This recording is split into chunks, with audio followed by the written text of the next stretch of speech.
Thank you for joining us around the fire. For more information or to make a donation, please visit randomactsnetwork.com. Now, want to hear a scary story?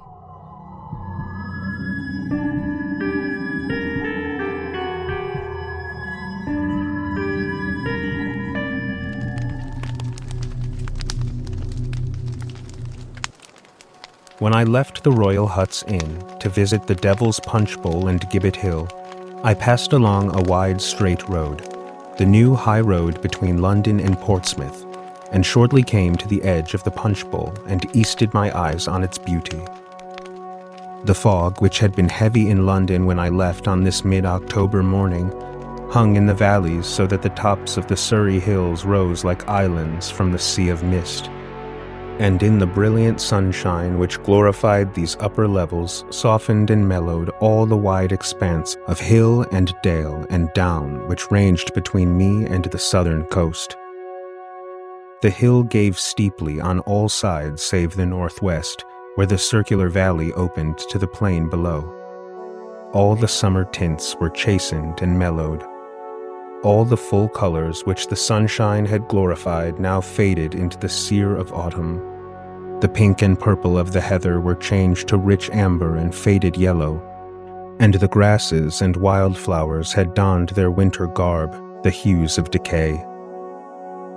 Through all these rich autumn tints, the bramble, untouched as yet by the frost, sent an emerald flash. The green bushes which fringed the tiny stream running through the valley seemed of supernatural vividness, and the dark green of the pines which covered the western slope seemed to assert the right of nature to maintain her own color despite all influences. Away to the north and west, past the spurs and shoulders of the hill, the woods and valleys, the copses and villages and hills and ridges ranged in endless succession, and it was after a long, long pause that I turned from drinking in the beauty of the scene, with my heart full of the power and majesty and purifying influence of nature's beauty.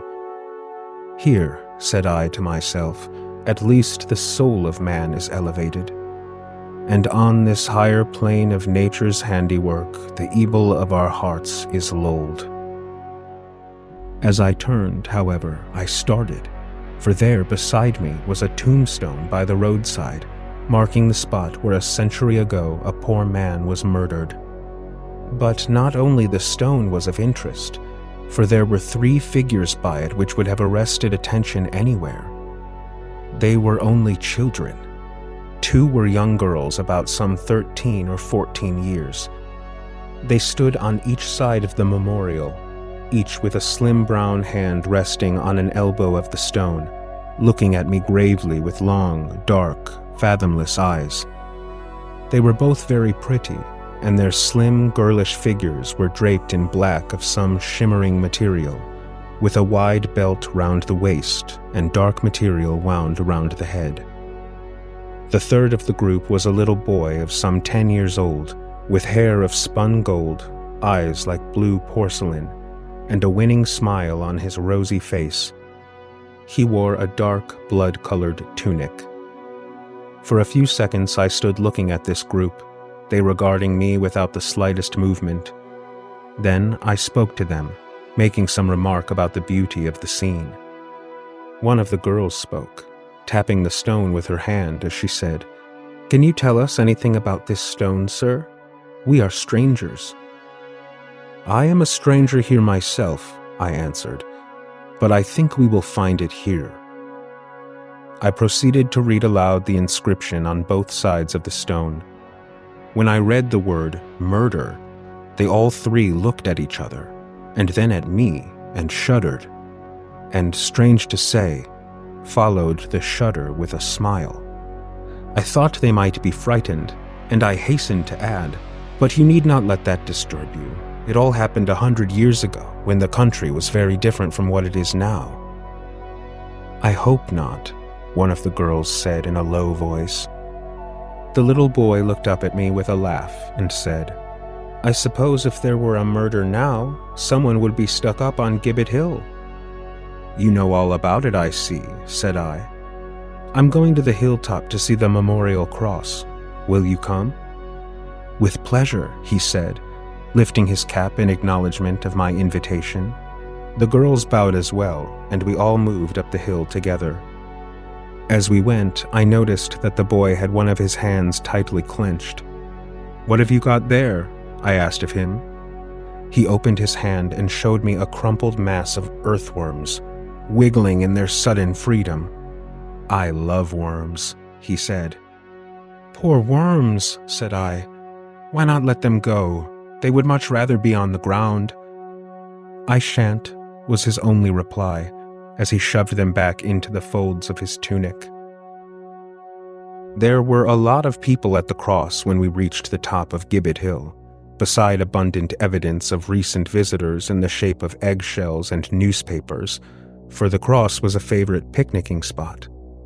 I soon became so absorbed by the lovely view which stretched before me, a wilderness of rising hilltops with green woods and rich valleys, that I quite forgot my young companions. I went to the edge of the steep hill and sat down looking eastwards, and lost myself in the beauty of the scene. Presently, I remembered my young companions and looked around for them, but they had quite disappeared. There was not a sight of them anywhere around. I took my way to a deep, shady grove of hazel and beech with tall pines rising over all, one of those dense copses that creep up from the valley, throwing jagged spikes of greenery up the slopes of the hill. My departure from London had been early, and the walk in the blazing October sun fatiguing, so after a while, when I had been all around the summit, I took my way to a deep shady grove of hazel and beech with tall pines rising over all, one of those dense copses that creep up from the valley, throwing jagged spikes of greenery up the slopes of the hill. The undergrowth grew luxuriously under the shelter of clustering pines. The brown of the bark and the bluish bloom of the foliage, the sweet, aromatic odor which they exhaled, the sleepy silence accentuated only by the hum of nature's vitalities, the soft, rich grass whose summer greenery stood untouched. Here was the very perfection of autumn fullness. With a blissful feeling of content, I stretched myself on the grass, and soon lost my thoughts and my consciousness in the interlacing branches above me. How long I slept, I know not, but it must have been a good while. There was, however, no press of coming work, which in such cases destroys the charm of awaking. I knew there was ample time before me, and that I could revel to my heart's content in the freshness and purity of this wonderful spot. And so I lay on my back, with my hands under my head, looking up into the branches and watching the gleams of light struggle through the tracery of leaves. There was in the air the same faint hum of varied sounds which had at first lulled me to sleep. But somehow the volume was richer than before, more full and satisfying to the ear, and with a special significance, as if all nature was speaking, but that there was one voice more potent than the rest. It was not as if it grew in loudness, but merely as if the vibrations accumulated, coming in waves more quickly than they could die away, and gradually I heard only this one sound. In general effect, it was like a sort of musical muffled bird call, a corncrake in a whisper, but with some subtle prevailing sweetness of almost irresistible attraction. I raised my head from the bracken where I lay and looked where the sound proceeded. There, to my surprise, were the children whom I had seen. The two girls were seated, and between them the little boy stood up. One of the girls held a set of pipes slightly thicker than wheaten straws. Across this, she drew something attached to the fingers of her right hand, which made the base of the strange sound. The other girl held a shell with strings across it, and the boy had a sort of reed flute which gave forth a long, sweet note which blended in the mass of music. By and by the girls stood up. They all turned slightly, and I could see that they were evidently turning slowly in a complete circle. As they began to face my direction, I sank down so that they might not see me, and a very short time elapsed before my attention was diverted. Hearing a stir among the dead leaves beside me, I looked around and almost jumped to my feet, for there, close by and approaching closer, was a large snake. It came straight towards me and actually passed over my feet. I did not stir, and it went on, heeding me no more than if I had been a log of wood, and wiggled away towards the group in the sunlit glade. It was evidently attracted by the music, and the snake approached closer and closer, till at the feet of the fair-haired child it stopped, and, curling itself into a spiral, raised its head and began to hiss. The boy looked down, and the girls turned their eyes toward him, but the music did not stop for a moment. It grew quicker. Then the snake twined itself around the child's ankle, and began to climb its way up his body, round and round his leg and thigh and up, till at last it crawled along the arm that held the flute. Then, suddenly, the music stopped, and the boy stretched out his arm with the snake around it, with his hand open, palm upwards. The snake remained perfectly still, as if transformed into stone. Then the girls took hands and circled slowly around the boy, uttering a low, whispering, mysterious chant, something the same as the earlier one, but this time in a minor key. The boy remained perfectly still, with his arm extended and his blue eyes fixed on the snake. Then the latter raised its head slightly and seemed to follow the movements of the circling girls. They continued, round and round, the snake's movements more and more pronounced with each revolution, till it was boldly turning around the boy's arm. Gradually, the motion of the girls and the low crooning music died away altogether, and the snake hung as limp as a string across the boy's hand. The girls let go of each other's hands, and one of them, who had stopped just in front of the boy, took the snake by its head and tail and seemed to gently pull it out straight, and lay it across the boy's hand as stiff as a piece of wood. Then began some questioning between them in a language which I did not understand. Both voices were sweet, but one of them I seemed instinctively to fear, although it was the sweeter and softer of the two. Somehow, and the idea was quite spontaneous, it seemed to suggest murder. When each girl in turn had her say, and they suggested positive and negative in their tones, the snake would slowly turn around like the needle in a compass and point its head to either one. The sweeter voice seemed to be the positive, and the other the negative, which seemed to annoy the positive inquirer. And her voice grew more deadly sweet and penetrating until it made me shudder.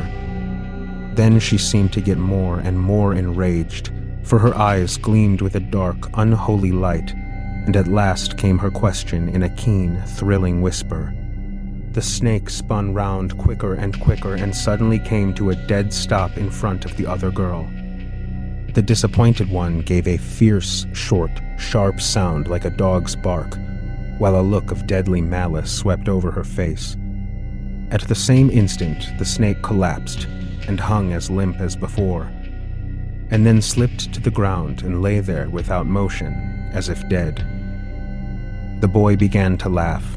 The girls joined, and in an instant the glade, which had seemed so weird, grew with laughter, as the children chased each other into the wood and disappeared from view. I rose up from the bracken. I could hardly believe my eyes, and I thought that I must have been sleeping and dreamt it all. But the seemingly dead snake lay before me as palpable evidence that I had beheld reality. The sun was far in the west when I found myself once more at the highest point on Gibbet Hill. The place was now deserted. The picnickers had all gone home, the parties of school children had disappeared, and nothing remained of the day's visitation but the usual increase in old newspapers and broken eggshells. As the light was just beginning to fade and the air to grow a shade colder, the sense of loneliness was more than ever marked. But I had come from the midst of the hum and turmoil of the city to enjoy this very loneliness, and its luxury was to me unspeakable. Down in the valleys, the mist lay dim and fleecy white, and from it the hilltops rose dark and grim.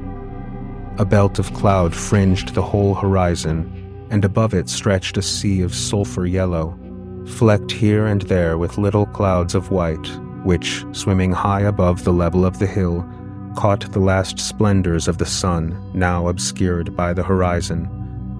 1 or 2 stars began to twinkle through the darkening sky, and a stillness that seemed sentient stole up through the valley and reached where I sat. Then the air grew colder, and the silence became perfect, and a soft light fell on the scene.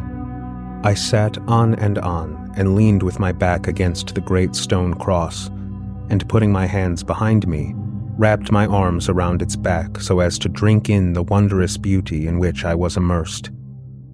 Suddenly, each hand was grasped from behind and held tight in a pair of hands, so strong I could make no movement, and a scarf of thick material was thrown over my face and drawn tightly from behind, holding my head close to the stone.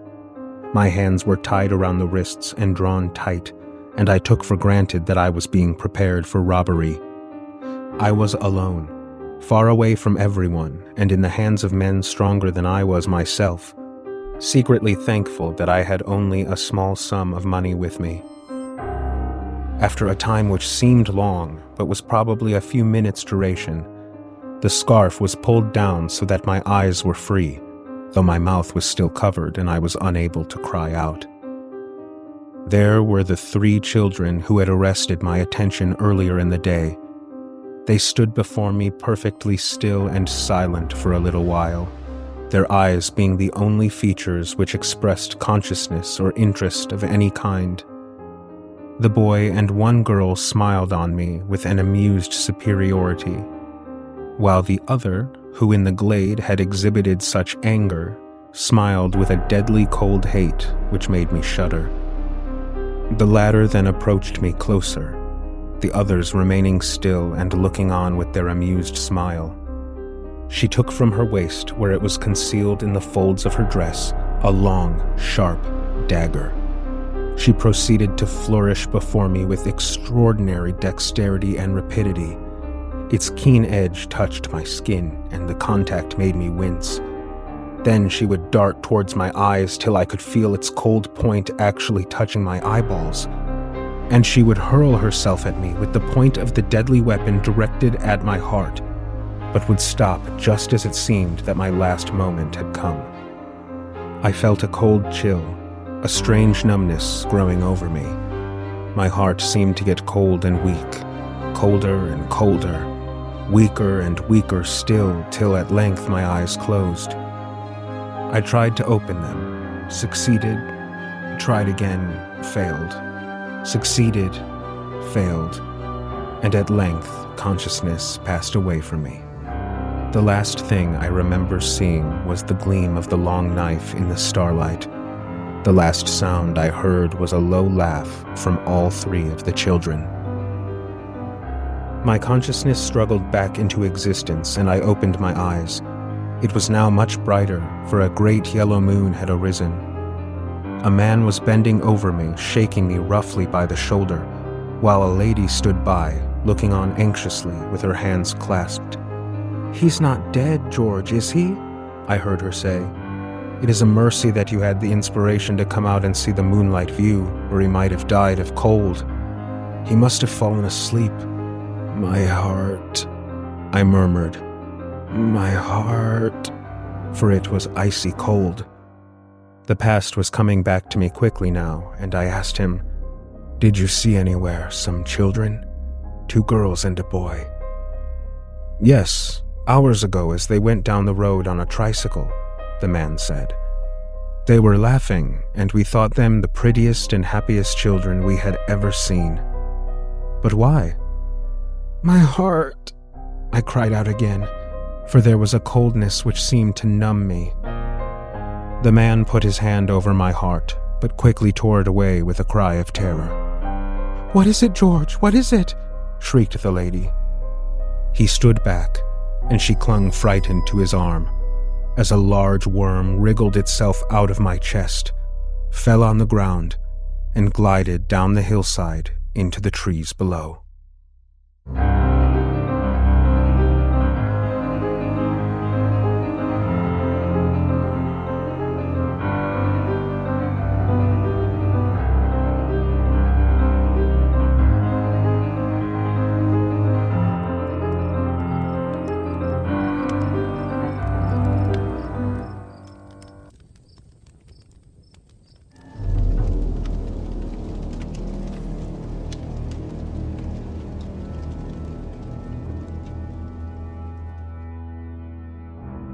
The deserted parking lot of Haddington High shimmered under the large moon hazily hanging in the night sky.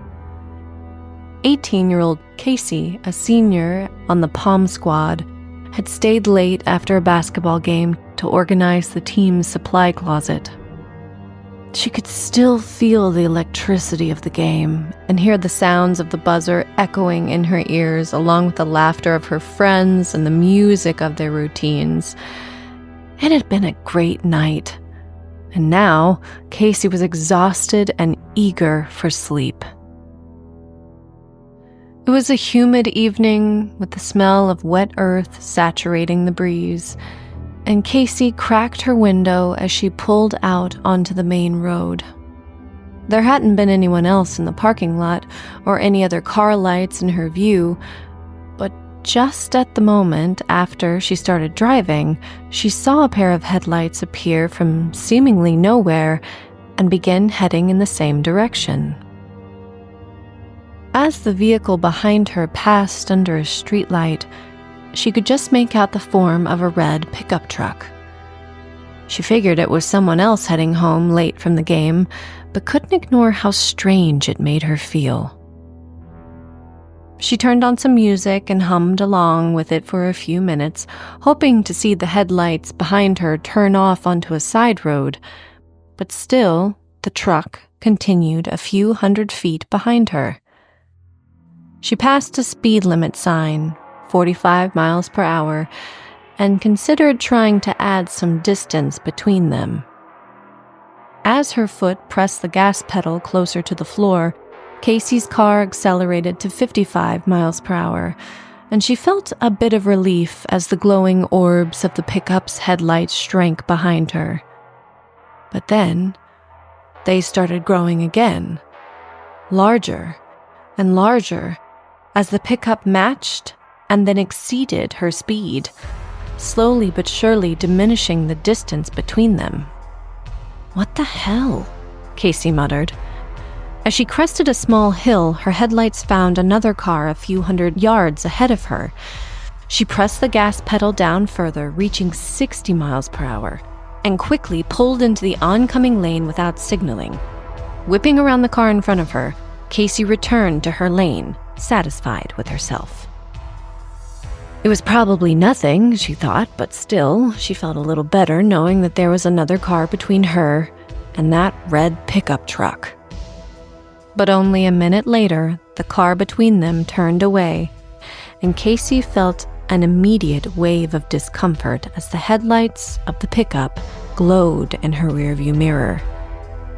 The truck gained on her, now only a few yards back, and suddenly the driver turned their high beams on.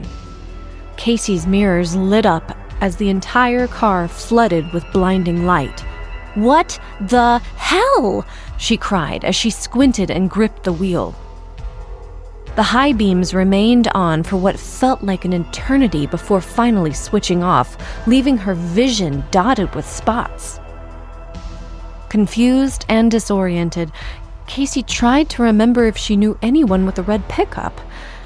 She thought her friend Kendra may have dated some guy who drove one of those. Maybe this was just a stupid prank. Casey turned up the volume of the radio, trying to concentrate on the music, but it was pointless. She couldn't look away from those headlights in her mirror, sticking to her like fresh snow in a blizzard. Casey knew that she'd have to find a way to lose the other driver before they approached the isolated property of her family's farmhouse. "Turn, damn it," she muttered angrily to the pickup's reflection.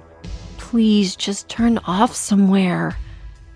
But the haunting shadow of the truck loomed behind her with each passing mile. Casey white-knuckled the steering wheel as she neared the seldom-traveled back road that led home. The road led only to Casey's farm and a few others, and she was certain the pickup didn't belong to one of her neighbors. There was no way the pickup would have any reason to take that turn behind her. Without using her blinker, Casey careened around the turn onto the gravel road at nearly 30 miles per hour, coming dangerously close to flipping the car in hopes the truck would be forced to continue on straight down the main road. But the unrelenting shadow followed her still, slamming on its brakes and whipping violently around the bend to keep pace with Casey's car. "Fuck, no!" she screamed. Casey pressed the pedal flat to the floor, tossing gravel into the air behind her like a hailstorm as she accelerated in her little blue sedan. The trees morphed into blurry ghosts as she tore through the darkness, desperately trying to outpace the mysterious truck. Then, the high beams flashed on again, their searing light filling the cabin of Casey's car, clouding her view through the windshield. "Leave me alone!" Casey cried out, finally giving in to the panic and releasing a waterfall of tears. The high beams remained on for a minute, then turned off, but only for a second. Then they lit up again, lingering for a moment, and then went off. The pickup driver was taunting her. Casey's mind raced, and she pushed the car faster still, the engine growling beneath her as the tires struggled to grip the rocky road. But no matter how fast she went, the truck followed, its phantom driver hidden behind those blinding high beams. With a final desperate surge of speed, Emily's blue sedan veered into her driveway, sending a cloud of dust into the night sky as the tires skid. The red pickup careened in right behind her. Casey screamed as she stumbled out of her car and sprinted towards the farmhouse. The soft glow of the porch lights struck out from the blue and black shadows of the surrounding country. "Dad!" Casey screamed. "Help me! Call the police!" She glanced back at the truck and was horrified to see the shape of a large man exit from the driver's side door. He was armed with something, a long and heavy crowbar. Suddenly, the front door of the farmhouse whipped open and the confused forms of Casey's mother and father appeared on the dim porch. "What the hell is going on?" her father yelled. Then he noticed the strange man in the driveway and puffed up his chest, bellowing, "Who the hell are you?" Casey dove into her mother's arms, unable to form any words as she wept and gasped for air. The stranger was screaming something and pointing at Casey's car. She watched as her father approached the man who kept shouting the same words over and over. "There's someone in the back of your car!" The stranger stepped towards Casey's vehicle, but her father commanded him to stay back. She watched as he approached the car apprehensively, finally yanking open one of the rear doors. Everything around her seemed to crumble as Casey watched her father pull a man from the back seat by his ankles. The figure wore all black and a face mask. In his hand, he clutched a large knife. The moment his body connected with the driveway, the stranger snarled and lunged from the ground. "Watch out!" Casey screamed. Her mother attempted to push her inside of the house, but she couldn't leave her father out there. She watched as he dodged the assault, But the maniac with the knife lunged forward again, his blade shimmering in the light of the moon as it snagged a slice across her father's right arm. He cried out in pain and stumbled backwards away from the attacker. At last, the pickup truck driver swung his crowbar and smashed it against the man's skull with a sickening crunch. He instantly crumpled to the ground like a discarded doll, and the truck driver dropped the tool into the dirt, taking a few steps back and placing his hands on his head. "Good God," Casey's father breathed, picking up the fallen knife. Is he dead?" Casey asked, her voice shaking. "Just passed out, I think," the truck driver replied, his eyes lingering on the prone figure. "Y'all able to call the authorities?" "They should be here any time," Casey's mother said as she returned to the porch from inside. She handed the pickup driver a glass of water and started dabbing at her husband's wound with a warm towel. After draining the glass and wiping his brow, the driver leaned against the side of Casey's car and looked up at the moon. "I couldn't believe it," he said. "I saw him slip into your car from across the lot before you left the school." He cleared his throat, trying to salvage his hoarse voice. "I knew I couldn't stop you in time, so I just followed. I don't know what the hell he planned to do," he said. "But every time I saw him start to get up from the back seat, I turned on my high beams. Made him drop back down." Casey couldn't believe how close she'd come to catastrophe. Why hadn't she locked the car during the game? How could she have failed to notice the sounds, the smells of a stranger in her space? "Thank you," she whispered with tears in her eyes. "I think you saved my life." "Don't mention it," he said. "Anyone else would do the same." But Casey knew that wasn't true. Most people would simply look the other way, pretending they didn't see anything at all. But this man had been her hero, her guardian angel in a red pickup truck, sent by the universe to guide her safely home.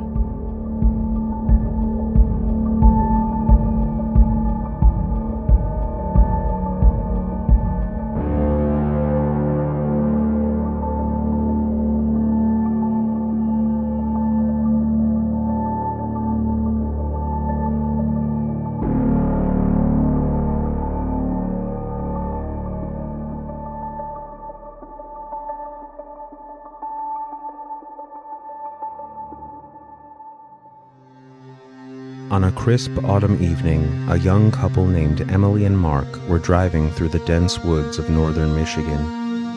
They were on their way to visit his mother, who lived in a quaint, secluded town known for its charm and scenic beauty. Typically, they would have arrived in time for supper, but a series of delays and a late start had caused them to fall behind schedule. As the sun dipped down below the horizon, and darkness began to blanket the landscape, they decided it was best to find a place to stay for the night and continue the journey in the morning. As they navigated the winding road, the headlights of their car flickered across a small, dilapidated house nestled deep in the woods. It looked as though it had been forgotten by time itself, overgrown with vines and shrouded in shadows. Emily squinted through the windshield, her curiosity piqued. "Maybe they can rent us a room," she suggested, her voice tinged with hopeful optimism. Mark hesitated, but eventually agreed that it was worth checking out. They pulled up the gravel driveway, the crunching of stones under the tires the only sound breaking the eerie silence of the forest. The house, though modest, seemed warm and inviting, with a soft glow emanating from the windows. Mark knocked on the door, and after a few moments, it creaked open to reveal an elderly couple. The man was tall and wiry, with a thick white beard that nearly reached his chest. His eyes were sharp and bright, and he greeted them with a smile that seemed both kind and weary. His wife was a small, delicate woman with silver hair pulled into a tight bun. She had a gentle demeanor and welcomed them with a warm hug. "We don't rent rooms," she said kindly, "but we're happy to have you stay as our guests. We have plenty of space, and we'd enjoy the company." Grateful for their hospitality, Emily and Mark accepted the offer. The old woman quickly set about preparing a pot of coffee and slicing a rich, homemade cake. They all gathered in the cozy living room, where the scents of freshly brewed coffee mingled with the sweet aromas of the cake. The walls were lined with old photographs and strange artifacts. The elderly couple regaled them with stories of the house and the surrounding woods, tales that seemed to blend fact and folklore in a manner that left the young couple feeling uneasy but intrigued. After an hour or so of conversation, the elderly man led Emily and Mark to their room. It was quaint and surprisingly modern, with a neatly made bed and a large window that overlooked the dense forest. They again offered to pay for their stay, but the old man insisted. "No need for that. We're just happy to have you here." The young couple went to bed. The creaking of the old house and the occasional rustle of leaves outside their window their only lullabies. They rose early the next morning, careful not to disturb their hosts. On a table near the front door, they left an envelope with a generous sum of money, hoping to express their gratitude. Then they quietly made their way back to the car and set off towards the next town. Emily and Mark enjoyed a hearty breakfast at a small diner, where they recounted their overnight stay to the restaurant owner, a burly man with a thick mustache and a kind smile. The owner's face turned ashen as he listened. "That can't be," he said in disbelief. "That house burned down 2 years ago. The couple who lived there perished in the fire." Emily and Mark exchanged stunned glances, their hearts racing. They were certain of what they had seen and experienced, so they decided to return to the house, hoping to clear up the confusion. As they approached the familiar gravel driveway, their hearts sank. The house was no longer there. In its place was a charred skeleton of what once was, a burned-out shell that lay silently amid the encroaching forest. Emily and Mark got out of the car, their footsteps crunching on the gravel as they approached the ruins. The sight of the devastation was almost too much to bear.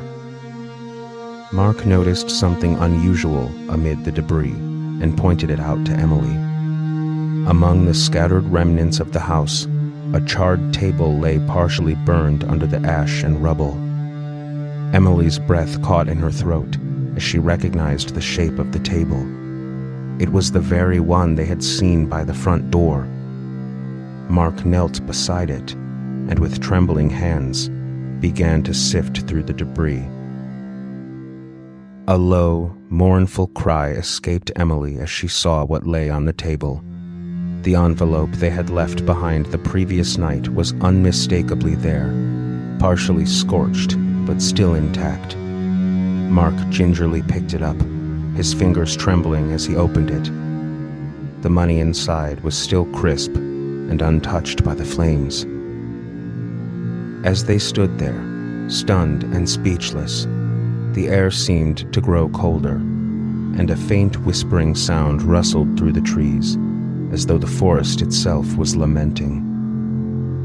Unable to comprehend what had happened, Emily and Mark stumbled back to their car and drove away in silence, the image of the burned-out house and the envelope now burned into their memories.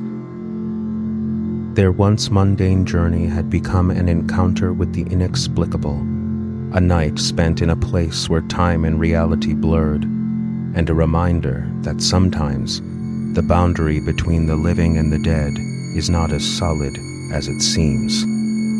The house had vanished, the fire had claimed it, but the memory of that eerie night lingered.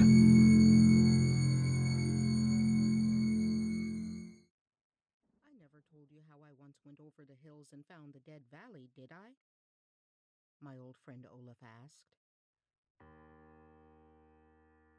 Well, this is the way it happened.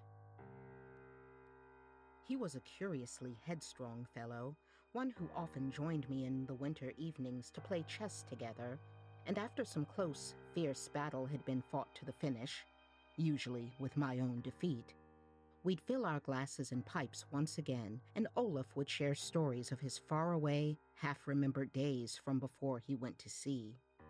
The tales grew stranger and more incredible as the fires fell into themselves and the nights deepened, but nevertheless, I fully believed them to be true. One of them made a strong impression on me, so I recall it here, only regretting that I cannot reproduce his delicate accent, which to me increased the fascination of the tale. Yet, as best I can remember it, here it is. I must have been about 12 years old, and my friend Nils, whose father's estate joined ours, was a few months younger. We were inseparable at the time, and whatever we did together. Once a week, it was market day, and Nils and I went always there to see the strange sights that the market gathered from all the surrounding country. One day we quite lost our hearts, for an old man had brought a little dog to sell from far away in Hallsberg.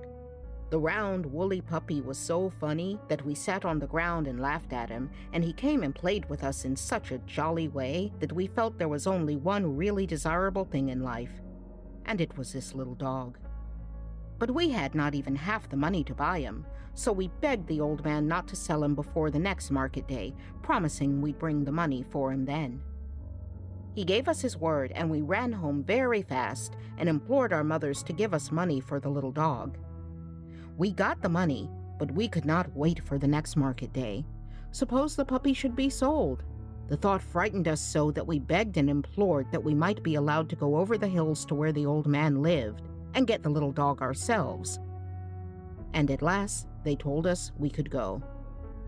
By starting early in the morning, we should reach Hallsberg by 3 o'clock, and it was arranged that we would stay there that night with Nils's aunt, leaving by noon the next day. Soon after sunrise, we were on our way, after receiving detailed instructions as to just what we should do in all possible and impossible circumstances, and promised that we should start for home the next day so that we'd get safely home before nightfall. We started off with our rifles, full of the sense of our own great importance. Yet the journey was simple enough, along a good road, across the big hills we knew so well. There was a long valley, from which rose the low mountains, and we had to cross this, then follow the road along the side of the hills for 3 or 4 miles, before a narrow path branched off to the left, leading up through the pass. Nothing of interest occurred on the way over, and we reached the man's home in due time, where we found to our inexpressible joy that the little dog was not sold. So we secured him and went to the house of Nils's aunt to spend the night. Why we did not leave early on the following day, I can't quite remember. At all events, we did not get fairly started for home until afternoon, and as we found ourselves at last pushing up the side of the mountain, with the sun dangerously near the horizon, I think we were a little scared of the punishment that awaited us when we got home at midnight. We hurried as fast as possible up the mountainside, while the blue dusk closed in about us, and the light died in the purple sky. At first we had talked hilariously as the little dog leaped ahead of us with the utmost joy. Soon, however, a curious oppression came on us. We did not speak or laugh or even whistle, and the dog fell behind, following us with hesitation in every muscle. We had passed through the foothills and the low spurs of the mountains when life seemed to go out of everything, leaving the world dead. So suddenly silent the forest became, so stagnant the air. Instinctively, we halted to listen. Perfect silence, unbroken even by the turn of a leaf, the movement of a twig, the note of night bird or insect.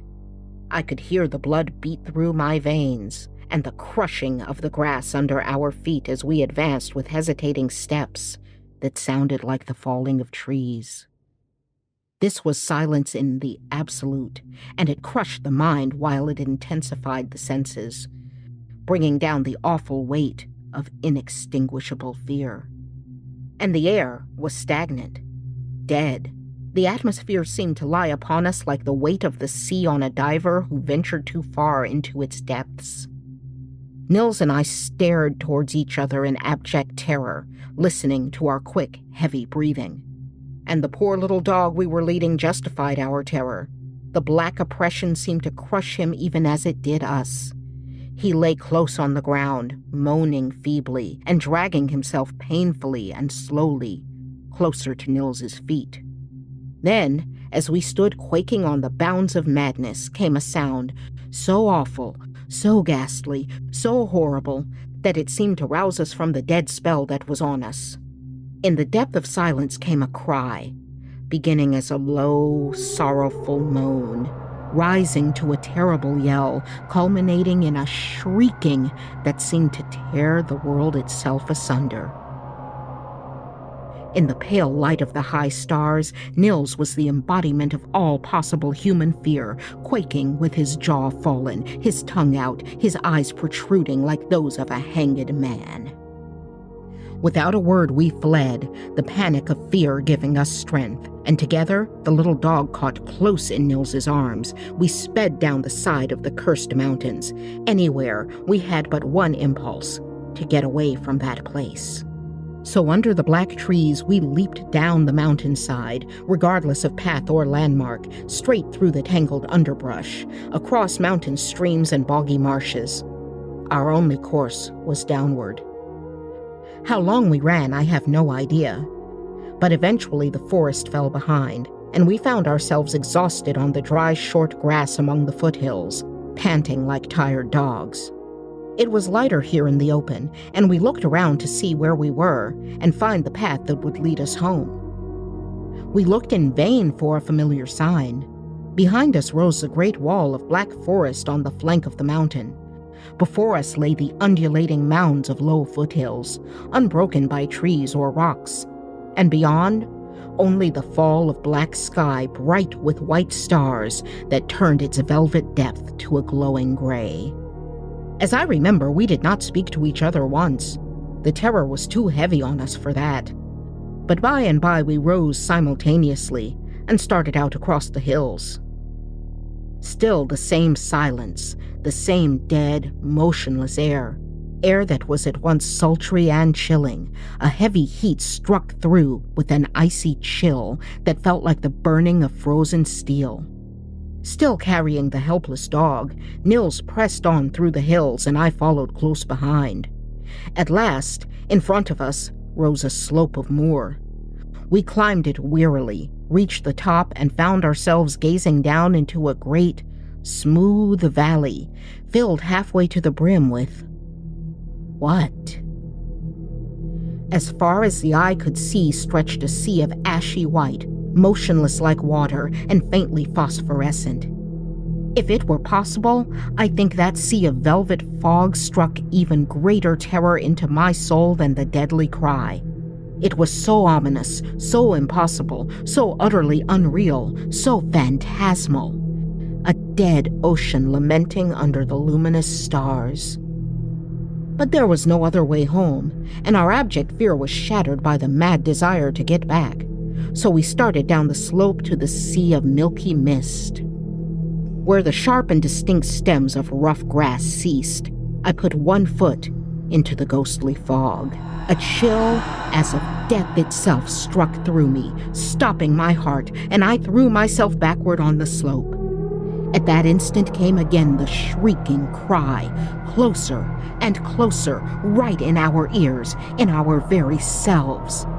And I saw the cold mist lift like a waterspout toward the sky, dimming the stars. This was enough. We turned and fled along the shore of the white sea that clashed behind us, rising slowly and steadily, driving us higher and higher up the foothills. It was a race for our lives, that we knew. How we kept going I cannot understand, but we did, and at last we staggered up the end of the valley, and I saw the white sea fall behind us. And the last thing I remember was hearing Nils say, "The dog was dead." It was 3 weeks later, as I remember, that I awoke in my own room and found my mother sitting beside the bed. I could not think at first, but as I slowly grew strong again, vague flashes of recollection began to come to me, and little by little, the whole sequence of events of that awful night in the Dead Valley came back.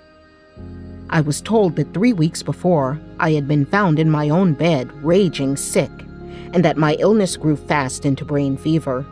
I tried to speak of the dreadful things that had happened to us, but no one looked at them, save as the hauntings of delirium. My mother told me that Nils had also been ill with a strange fever, but was now quite well again. Soon he visited, and, when we were alone, I began to speak to him of the night on the mountain. I shall never forget the shock that struck me down when the boy denied everything. Denied hearing the horrible cry, or seeing the valley, or feeling the deadly chill of the ghostly fog. He denied having gone with me at all. Nothing would shake him, and in spite of myself, I was forced to admit that my weakened brain was in turmoil. Was it all but hysteria?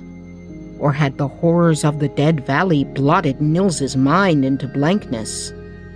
I said nothing more, but waited, with a growing determination that, once well again, I would find that valley if it really existed. It was some weeks before I was really well enough to go, but finally, late in September, I chose a bright, warm, still day, the last smile of the dying summer, and started early in the morning along the path that led to Hallsberg. I was sure I knew where the trail struck off to the right, down which we had come from the Valley of Dead Water, for a great tree grew by the path at the point where, with a sense of salvation, we had found the home road. I think the bright sunlight and clear air worked as a tonic, and by the time I came to the foot of the great pine, even I had lost faith in the vision that haunted me. Nevertheless, I turned sharply to the right, at the base of the tree, into a narrow path that led through a dense thicket. As I did so, I tripped over something. Flies swarmed around me, singing in my ears, and a terrible stench filled my nostrils. Looking down, I saw a pile of small bones poking through a matted fleece, all that was left of the poor little dog we had bought. Then I knew it was all true, and my courage went out with a puff. Pride urged me on, however, and I pressed into the thicket that barred my way. The path was hardly visible, for the bushes above grew thick and hardly penetrable. The land rose slowly, and the rising grew clearer, until at last I came out on a great slope of hill, unbroken by trees or shrubs, most like the rise of land that gave way to the Dead Valley and icy fog. I looked at the sun. It was bright and clear, and all around insects were humming in the autumn air, and birds were darting to and fro. Surely there was no danger, not until nightfall at least. So I began to whistle, and with a rush mounted the last crest of Brown Hill. There lay the Dead Valley. On all sides, the grass crept over the brink of the encircling hills, dusty green on the crests, then fading into ashy brown and forming a thin ring of deadly white, running in a long line around the slope. And then, nothing. Bare, brown, hard, glittering earth, dead and barren. Not a tuft of grass, not a stick of brushwood, not even a stone, but only the vast expanse of beaten clay. In the midst of the basin, perhaps a mile and a half away, the level expanse was broken by a great dead tree, rising leafless and gaunt into the air. Without a moment's hesitation, I started down into the valley. Every particle of fear seemed to have left me, and even the valley itself did not look so very terrifying. I was driven by overwhelming curiosity, and there seemed to be but one thing in the world to do: to get to that tree. As I trudged over the hard earth, I noticed that the voices of the birds and insects had died away. No bee or butterfly hovered through the air. No insects leaped or crept over the dull earth. The very air itself was stagnant. As I drew near the skeleton tree, I noticed the glint of sunlight on a kind of white mound around its roots. All around the barkless trunk was heaped a wilderness of little bones. Tiny skulls of rodents and birds, thousands of them, rising about the dead tree and streaming off for several yards in all directions, until the dreadful pile ended in isolated skulls and scattered skeletons. Here and there a larger bone appeared, the thigh of a sheep, the hoofs of a horse, and to one side, grinning slowly, a human skull. I stood quite still, staring with all my eyes, when suddenly the dense silence was broken by a faint, forlorn screeching high over my head. A great falcon suddenly sailed downward over the tree, violently landing among the bleaching bones. Motionless. Struck with terror, I rushed for home, my brain whirling. I ran steadily on and on, a strange numbness growing in me. At last, I glanced up. Where was the rise of hill? I looked around wildly. Close before me was the dead tree with its pile of bones. I had circled it round and round, and the green grasses sloping up from the valley were still 1.5 miles away. The sun was sinking, red and dull, towards the line of hills. In the east, the dark was growing fast. My feet seemed clogged, as in a nightmare. I could hardly drag them over the barren earth. And then I felt the slow chill creeping through me. I looked down. A thin mist was rising out of the earth, collecting in little pools that grew ever larger until they joined here and there, their currents swirling slowly like thin blue smoke. When it was dark, I would hear that shriek again. And then I would die. I knew that. And with every remaining atom of will, I staggered through the writhing mist that crept clammily around my ankles, slowing my steps toward the copper west. And as I fought my way off from the tree, the silence pursued me. The air choked my breath. The fog caught at my feet like hellish hands, and the horror grew until at last I was certain my time had come. But I won, though not a moment too soon. As I crawled on my hands and knees up the slope, I heard, far away and high in the air, the cry that already had almost bereft me of reason. It was faint and vague, but unmistakable in its horrible intensity. I glanced behind. The sky was gold under the setting sun, but below was the ashy gray of death. I stood for a moment on the brink of this sea of hell, and then followed the dense and pallid fog heaving up and over the brown slope. The sunset opened before me, and as I crawled home, weak and tired, the night closed behind on the dead valley.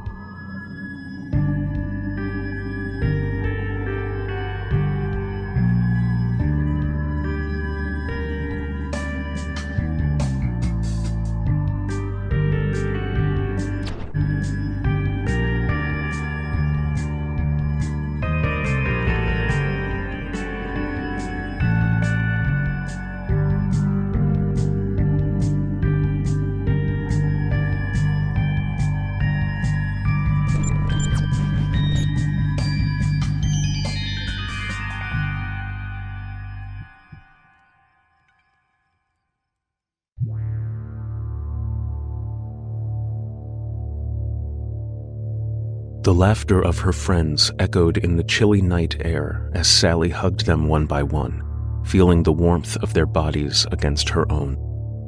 Their evening had been filled with delectable food and drinks that slid down her throat like liquid gold. Her tummy was full, she was a little tipsy, and suddenly exhausted. "Are you sure you don't want us to call you a cab?" Tina asked with furrowed brows, her breath visible as she spoke from the porch. "No, I'll be fine," Sally reassured her, a confident smile plastered to her face.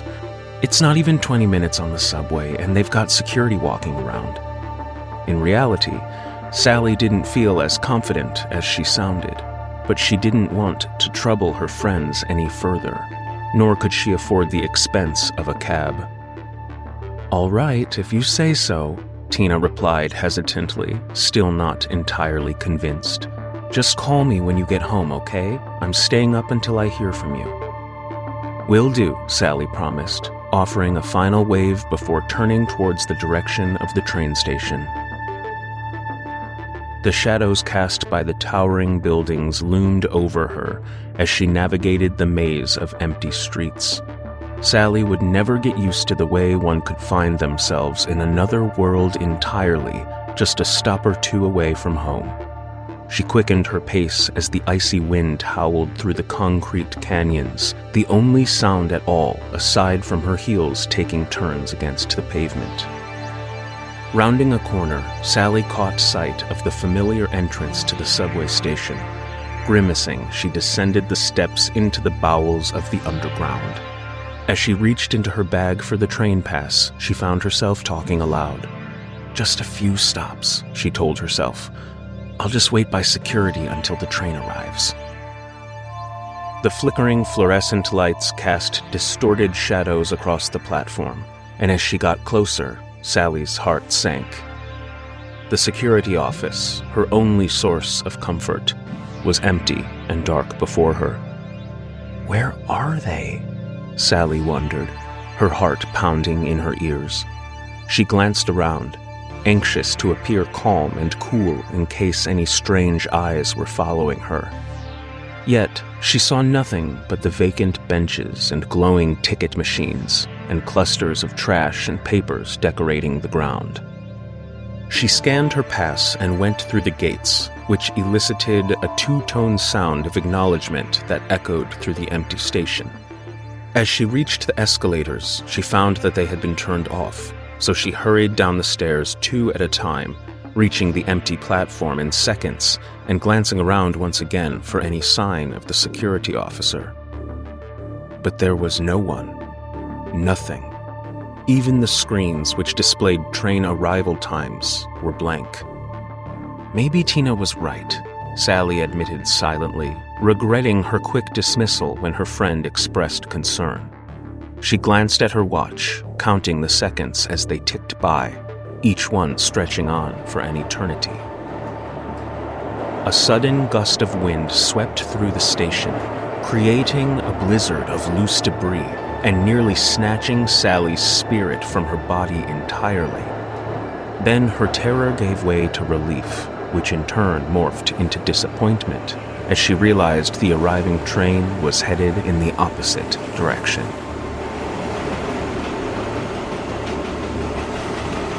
Sally hugged herself, trying in vain to shake off the chill that seemed to emanate from within.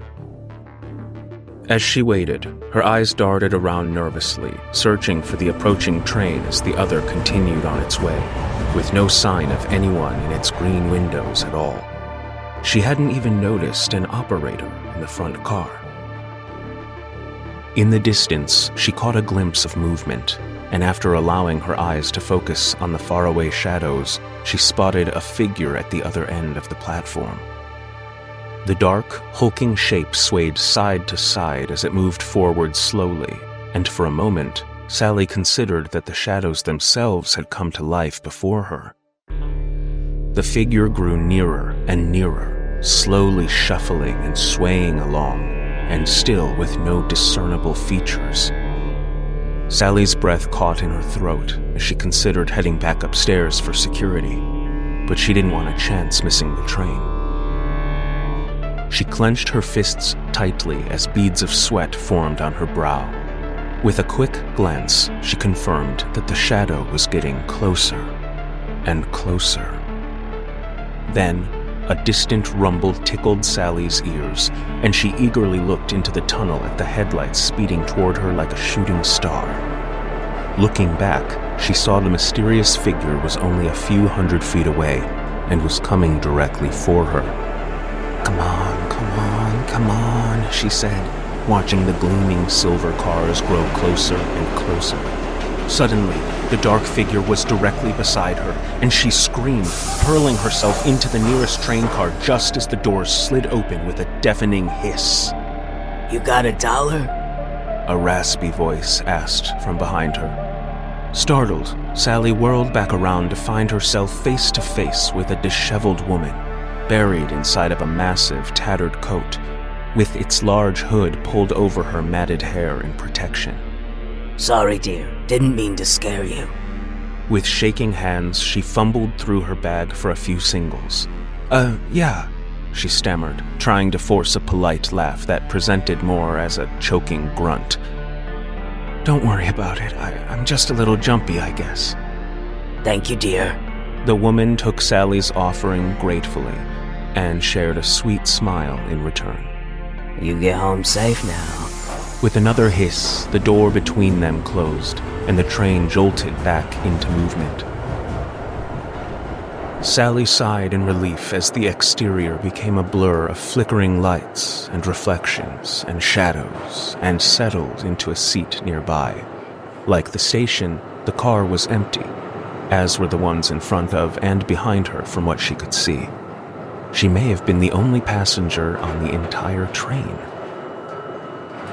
Just 4 stops, she thought, counting down in her head as the train rattled along the tracks. I'll be in bed before I know it.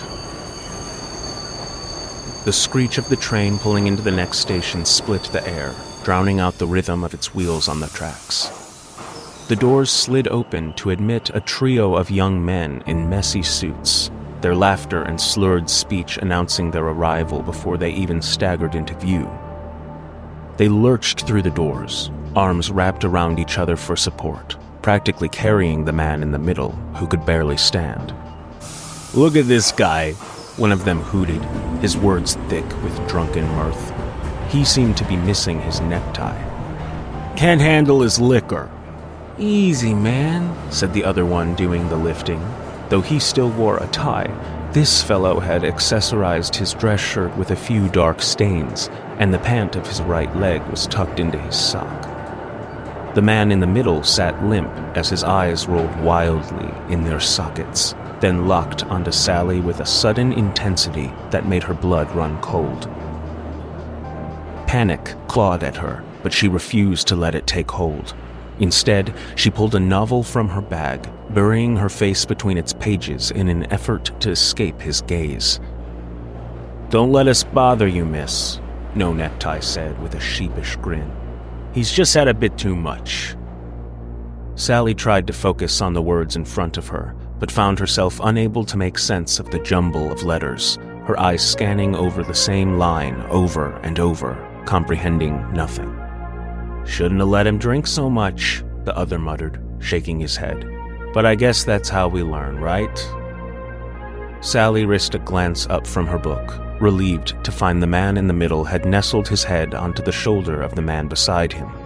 He had passed out, and though she was still thoroughly uncomfortable, Sally couldn't help but find it humorous to see a trio of grown men practically cuddling together in public.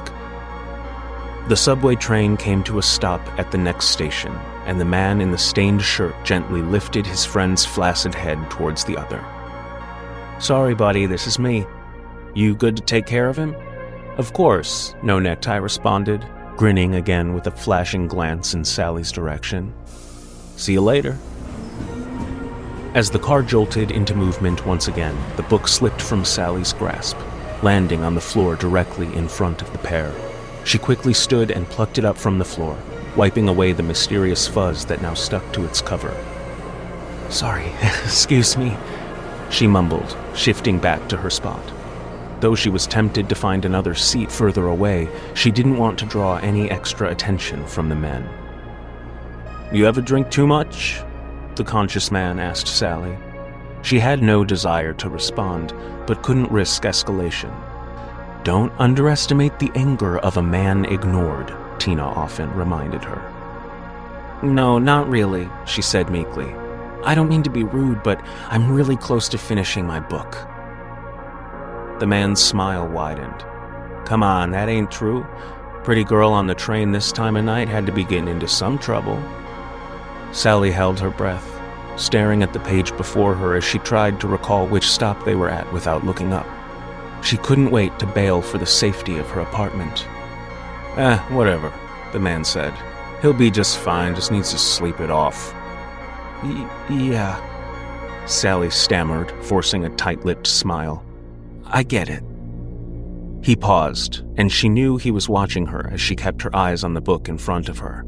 Then he continued, in a lower voice.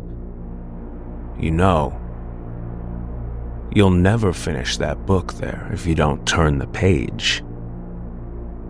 Sally laughed nervously. I'm not great at multitasking, she said. The sharp cry of the train slowing into the next station interrupted them, and No Necktie gently shifted his friend's weight so that he now leaned against the wall. Well, this is me, he said, standing and approaching the door. Don't worry about him, miss, and get those pretty legs of yours home. Nothing good happens this time of night.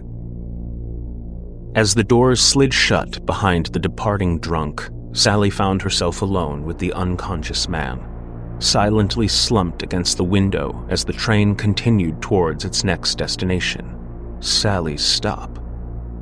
Though she was glad to see the others go, she was appalled at these so-called friends for leaving the man like this.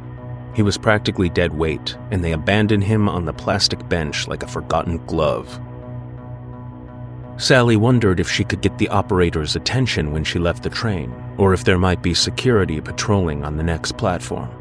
Suddenly, she felt responsible for this utterly creepy stranger, and imagined reading in the news the next day about a man robbed or worse after falling asleep drunk on the subway.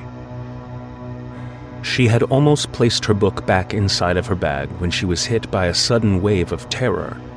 What if this man wasn't unconscious at all, and simply waited for his chance to follow her off the train? She didn't want to indicate that she was preparing to leave, and quickly considered ways she could shake him off if he followed, whether he was stumbling drunk or stone-cold sober. But her apartment was only 2 blocks from the station, and there was little she could do besides bursting into a sprint if the man indeed began to stalk her. At long last, the train began its gentle arc around the curve nearing the platform, and Sally planned to erupt from her seat and through the doors at the last possible second. The train seemed to be taking the curve quite swiftly, but she didn't mind. Anything to get home sooner. With the turn complete, the subway pulled into the station and came to an extremely sudden stop. Then, in one horrible moment, 3 things happened simultaneously. First, the doors of the train opened with a hiss, welcoming a heavy wave of stale, freezing air from the platform. Second, Sally pulled herself up from her seat, stepping towards the door as swiftly as she could. And third, the unconscious man slipped from the bench, face-planting directly in Sally's path with a sickening thud, and causing her to trip, tumbling into the open doorway and dropping her book to the tracks below. Sally looked at the stranger on the floor in front of her and shrieked with utter terror. The back of his head was crusted with blood, surrounding a fresh bullet hole in the center of his skull. Moments before, Sally had locked eyes with a corpse and conversed with his killers. The man in the middle had been dead the whole time.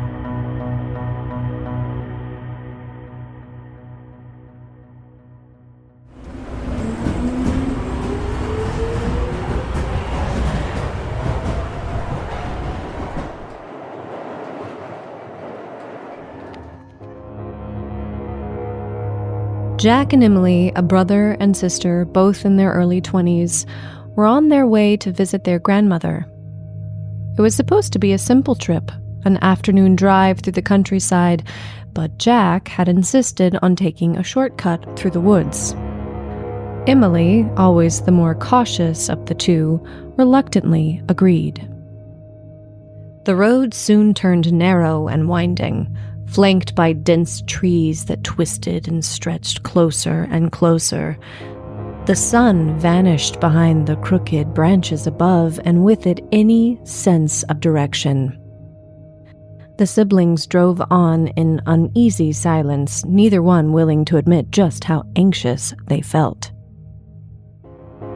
"Jack, I think we're lost," Emily eventually said, her voice trembling. "The road only goes one way or the other," Jack replied with annoyance. "Time's just passing slowly because it all looks the same." "I guess," Emily replied softly. "Don't worry. We'll find our way," Jack replied, though he didn't sound convinced. Hours passed as their car continued on through a maze of trees. The plans to visit their grandmother now seemed like a vague memory, and the fuel gauge was getting dangerously close to empty. Just as panic began to set in, they spotted a dim light through the fog. As they got closer, they could make out the bold neon letters of a quaint diner sign. "Hot to go," it read. "Home-cooked meals fast." Beside the diner entrance was a pair of gas pumps below a no self-serve sign. The structure looked completely out of place, but desperation led them to the door, and as they entered, a bell tinkled softly. The interior was inviting, filled with the comforting, nostalgic smells of savory meats, warm, fresh bread, and sugary sweets. An old woman stood behind the counter, her eyes twinkling with that strange familiarity that provides instant relief. "Welcome, dears," she said with a kind smile. "You must be hungry." Her voice was soothing like a lullaby. Jack and Emily nodded, their stomachs rumbling. The woman who introduced herself as Greta led them to a booth and handed them menus. "I'll fix a couple suppers to go, but won't you join me for a bite before I fill your tank?" she asked. "Fuel up while you fuel up." "I just finished a pot of my most famous stew. It's the house special." The siblings, famished and tired, agreed.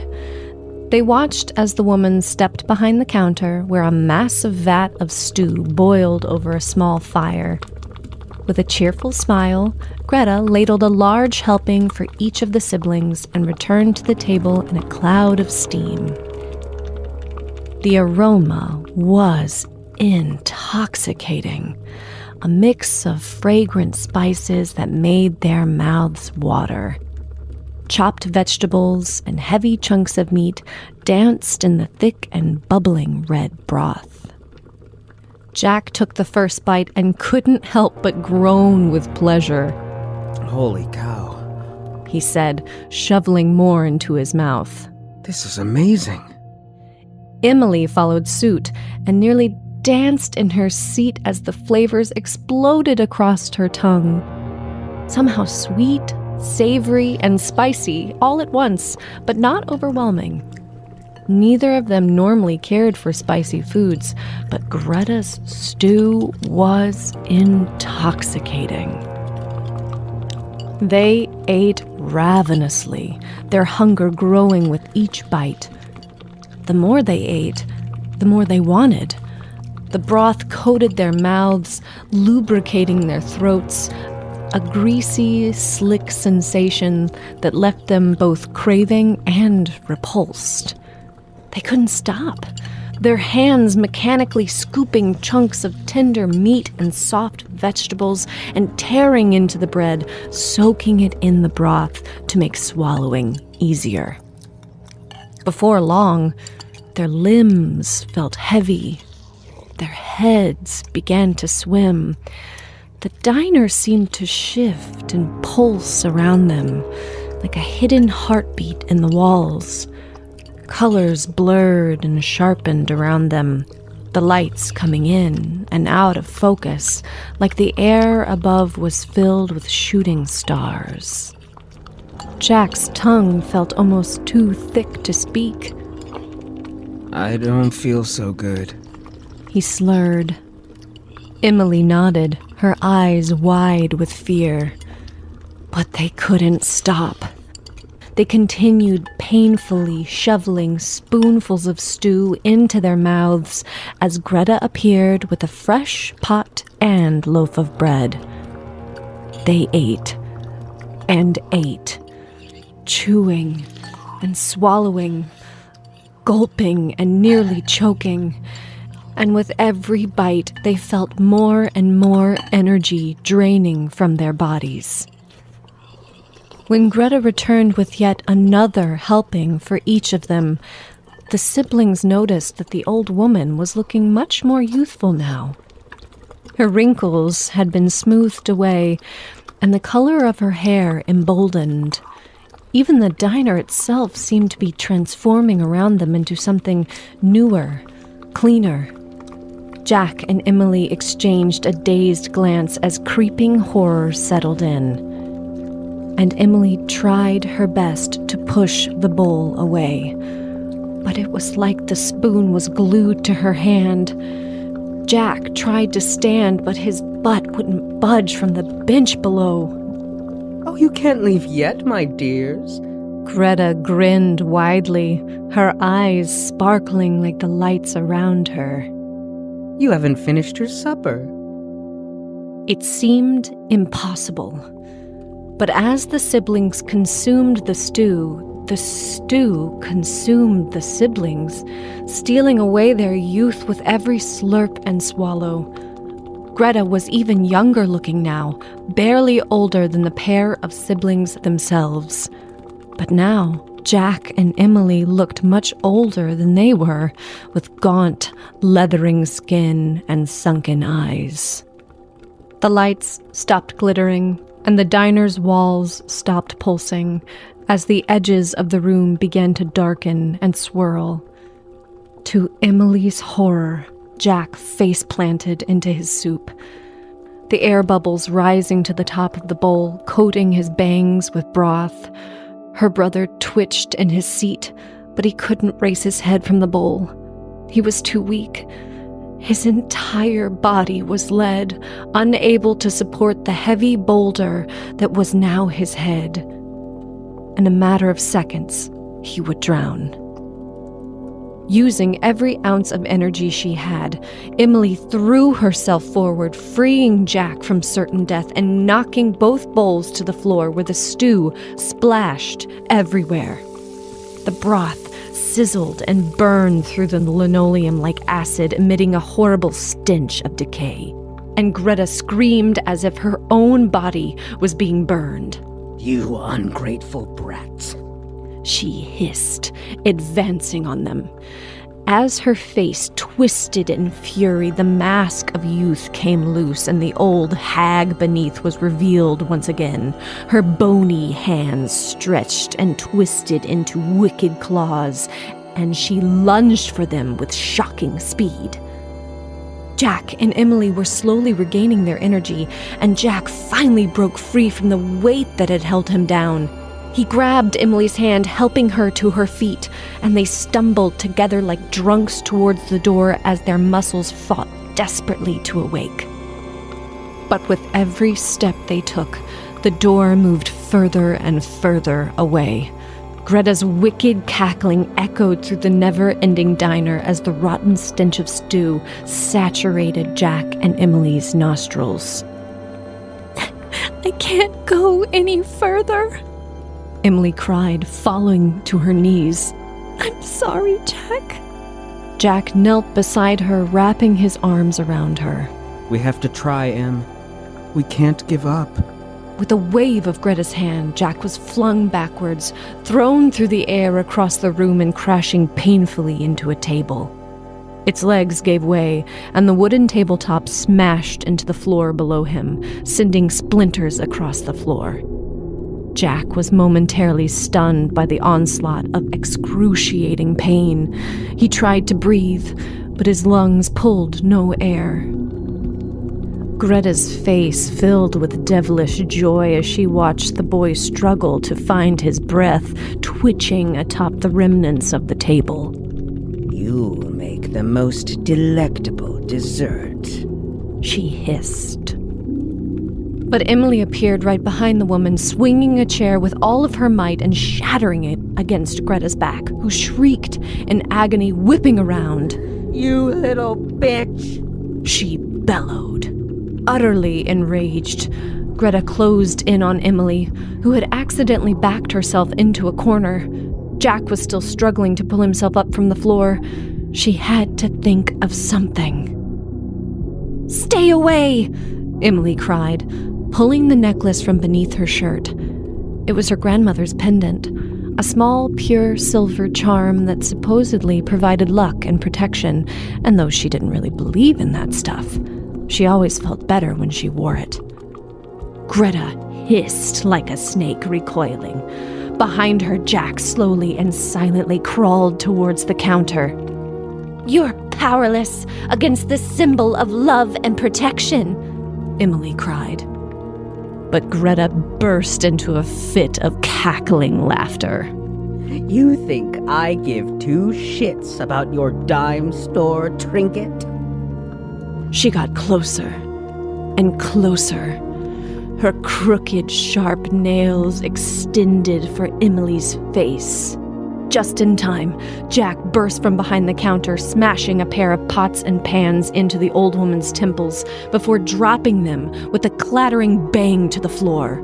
The wicked witch was stunned and dizzy, and Jack used the moment to snatch the sack of salt from his back pocket, throwing it forth into the woman's eyes and painfully blinding her. Emily ran from the corner as Greta fell backwards to the floor, screaming in agony and wiping blindly through the air in all directions. Emily smashed another chair against the woman as Jack shoved her across the floor towards the counter. Greta continued to flail around and scream in agony, her long nails lacerating the skin around her eyes as she desperately tried to shake the salt from them. The dime store trinket may not have stopped you, Jack said. but our grandmother's the one that taught us that salt repels evil. With a battle cry that shook the walls of the diner, the witch took a final lunge in Jack's direction. He smashed his body into hers, colliding painfully but knocking her closer to the kitchen, closer to the bubbling cauldron. The blinded woman thrashed and flailed, and with one final blow, she lost her balance, tumbling backwards into the vat with a sizzling splash. Where the stew touched her skin, the flesh melted away, and her painful screams echoed through the entire forest. What have you done? She cried. What have you done? As she boiled before them, Jack and Emily saw pulsating glimpses of the many faces below, the beautiful young woman and the horrible wicked witch, with so many in between. The diner began to crumble, and Jack and Emily made a final dash for the door. This time, it stayed put, bursting open with the tinkling of the bell as the cold night air embraced them. Just as they made it to safety, the diner collapsed in on itself. Greta's screams of agony echoed above the trees. Jack and Emily kept running until they reached the car haphazardly parked at the edge of the lot. Breathing heavily, they climbed inside. Jack fumbled with the keys, finally managing to start the engine.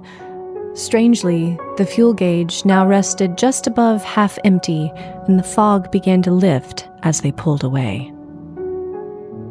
The siblings drove in silence, shaken by the horror they had faced.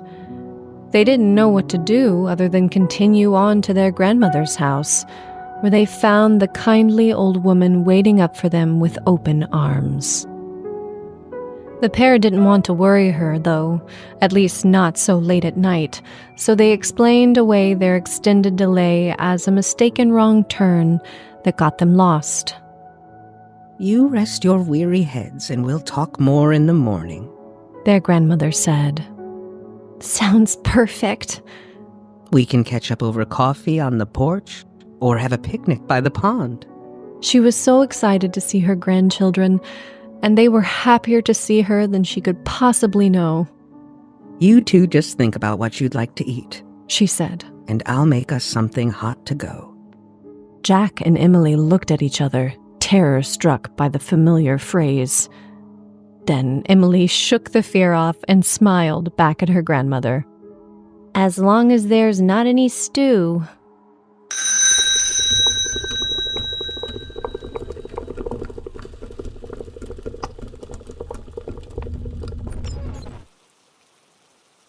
The boy lay quietly in the dark. He was listening. Next door, the boarder was making the sounds of preparing for bed. The boy could hear him brush his teeth, gargle, and then splash water onto his face. The sounds made the boy grit his teeth. He hated the boarder. The two of them shared the upstairs floor of a small house in the poor area of town. The boy's parents had taken the boarder in to add his rent to their meager income. Until then, the boy had always had the upstairs to himself. The extra bedroom had been his playroom. Now, the boy was kept to his own small space. In the next room, the boarder was getting his bed ready for the night. The boy heard him plump the pillows. Then he heard the creak of the old bed springs as the boarder lay down. The boy wondered if the boarder knew how well he could be heard, how much the boy knew about every move he made. The sound of the light switch being flicked off came through the thin walls. Now the boy knew the boarder was lying in the dark too, listening for him. It was a waiting game. The boy knew the boarder would be going out tonight. For the last month, he had known about the Friday night journeys. This night, the boy planned to follow the boarder to wherever it was that he went. The boy lay perfectly still in his bed. He had learned how to be very quiet. It bothered him to think that the boarder could hear him as well as he could hear the boarder. So he had begun to walk softly and creep slowly into bed, and to do everything quietly, like a cat. The boarder didn't know how much the boy could hear from his room. But no sound came from the boarder's room now, except the muffled sounds of snoring. The boy hated that snoring, just as he hated everything about the boarder. He hated his snickering laugh and the way the boarder looked at his mother at the breakfast table. He despised his chores of shining the boarder's shoes and going on errands for him. Most of all, he hated the boarder's money, which his parents needed so badly. The money was the reason the boy lay awake in bed. No one knew how the boarder got his money. No one knew how he spent his days away from the house. No one asked questions because the rent money was always there, fully paid, in advance. The boy lay in the dark and struggled to keep his eyes open. Tonight, he was going to follow the boarder and find out his secret. The seconds of time ticked by in the boy's mind as he lay waiting. He knew the boarder would pretend to sleep like this at first, but the time was drawing near now for him to make his move. The boy waited in silent darkness. Then, from the next room, came the slow creaking of springs. The boy raised his head to hear better. The springs creaked again as the boarder's weight crushed against them. Then, they were quiet. Now the boy knew that the boarder was preparing for his journey. He would be slipping into his clothes in the dark, pulling on his rubber-soled shoes. The boy slipped out of bed and reached for his own clothes. He didn't make a sound as he dressed himself and put on his sneakers.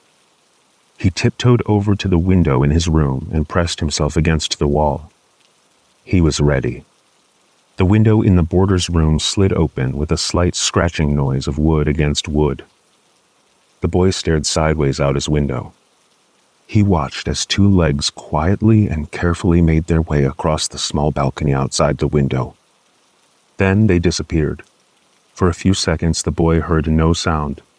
Then there was a dull thud on the ceiling above him. The boarder had gotten up onto the roof. Moving quietly, just like the boarder, the boy slid open his window. He swung his body over the sill and onto the small balcony. He knew he was taking a chance of the boarder seeing him, but he knew if he waited too long, the boarder might be out of sight. The boy climbed down the drainage pipe up to the roof as the boarder had done before him. He slowly raised his eyes to the level of the roof. Standing 20 feet away and staring across the rooftops was the boarder. The boy could see the eager expression on his face. He could also see the shiny hook hanging from his belt, and the coil of thick rope hung over his shoulder. The boy lowered his head as the boarder moved across the rooftop, jumping from their house to the next one. The roofs were only 4 feet apart because the houses were built so close together in this neighborhood. The boy saw the boarder walk across that roof and jump on to the next house. It was a dark night, and the moon was hidden by clouds. The boy hoisted himself onto the roof and crept over to the chimney. 3 houses away, he could see the boarder walking steadily east. He knew he had to follow the boarder fast enough to keep up with him, but slowly enough not to be seen. The boy came to the space between his house and the next one. The cement walkway between the 2 houses stared up at him from 40 feet below. He felt sick for a moment. Then he leapt across to the next roof. As he landed, he saw the boarder turn around from 3 houses away. The boy flattened himself against the tar roof. He watched as the boarder paused, searching the darkness for the source of the sound he had heard. But the boarder couldn't see the boy's body pressed up against the roof, and he went on, jumping to the next roof to the east. The boy managed to the next jump more quietly, and the boarder didn't turn around. It became like a game of leapfrog between them.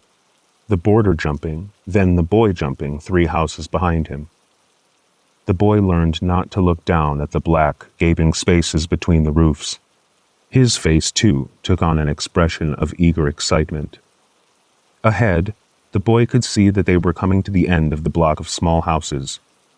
As the boarder came to the last house, he turned left and began to cross the roofs going north. The boy knew that these roofs were no longer set apart. They were the roofs of the stores on Main Street, which were built right beside one another. The boy ran softly to a chimney and, crouching behind it, resting. The boarder, too, had stopped. He seemed to be counting the roofs of the connected buildings with his outstretched hand. Then he moved on down the roofs, walking confidently now. The boy followed slowly, bent down low. The roofs were flatter here than they had been on the houses. He followed behind the line of chimneys that stretched out in a row across the roofs. Suddenly, deliberately, the boarder stopped in front of one of the chimneys. The boy jerked his body to a halt and darted behind the closest chimney. When he peeked around it, he saw the boarder shrugging the heavy coil of rope off his shoulder. He picked up the end of the rope and began to wind the coil around the chimney. The boy watched as he worked to make a strong knot in the rope. Then, the boarder picked up the rest of the coil of rope and dropped it down the chimney. After a few seconds, a dull thud came from inside of the bricks. The boy sat behind the chimney, watching intently. His mind was in a fever. Now he knew the boarder's secret. The metal hook from the boarder's belt flashed in the dull moonlight. The boy watched the boarder fasten the hook onto the chimney ledge. Then, as the moon shone brightly from an opening in the cloudy sky, the boy could see the boarder slowly descending into the chimney. As the boarder's head disappeared, the boy moved quickly across the roofs. He came to the chimney tied round with the boarder's rope, and sat down and listened. The boarder's grunts came up the chimney as he lowered himself down the rope. The boy knew what the boarder planned to do. He was looking for an old open fireplace. He could enter a store, rob it, and return up the chimney by rope. There would be no chance of a fire burning on such a hot summer night. The boarder's grunts disgusted the boy. Now that he knew the boarder's secret, he hated him even more. He eyed the rope twisted around the chimney. The knot was directly in front of him. The boy touched the knot. It wasn't a very good one. He began to undo the loose end, thinking how stupid the boarder was. He began to pick at the knot more, thinking of how the boarder looked at his mother. He began to tug the loose end of the rope through the final tie, thinking of how the boarder's room used to be his own. The knot came undone and the rope started to slip around the chimney. Then, Suddenly, it disappeared down through the top. Seconds later, the boy heard a startled cry, followed by a dull thud. The boy crouched near the roof. He knew the boarder had fallen. It sounded as though he had landed on the sealed bottom of the chimney. The boy wondered if the boarder was dead. But then he heard the boarder's voice, grunting with effort. He listened to the voice for a long time as the boarder desperately tried to climb back up the chimney. He listened until the boarder's voice took on the mad sounds of panic, and then he ran away. He ran across the store roofs, across the house roofs, jumping from one to the other. He reached the roof of his own house and swung himself down the pipe onto the small balcony. Quietly, he slipped through the window and shut it. In the still darkness, he dropped his clothes on the floor and stole into bed. It was 6 years later. 3 more boarders had come and gone. The boy was 18 now, and he rented the extra upstairs room himself. His parents never asked him where he got the money, and he joked that he did night work. One morning, he went down to breakfast as usual. His mother had his food and newspaper waiting for him on the table.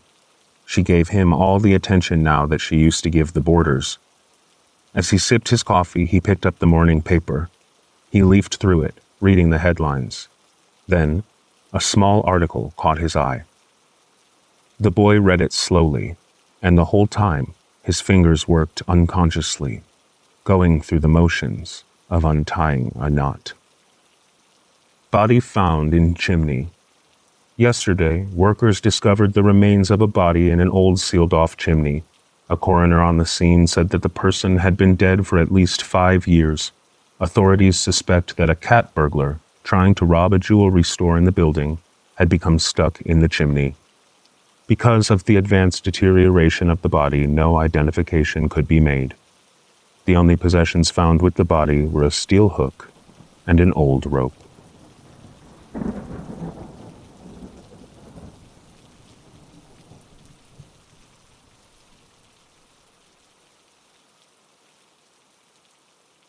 Many years ago, on my way from Hong Kong to New York, I passed a week in San Francisco. A long time had gone by since I had been in that city, during which my ventures in the Orient had prospered beyond my hope. I was rich and could afford to revisit my own country, to renew my friendship with such of the companions of my youth as still lived and remembered me with the old affection. Chief of these, I hoped, was Mohan Dampier, an old schoolmate with whom I had held a desultory correspondence which had long ceased, as is the way of correspondence between men. You may have observed that the indisposition to write a merely social letter is in the ratio of the square of the distance between you and your correspondent. It is a law.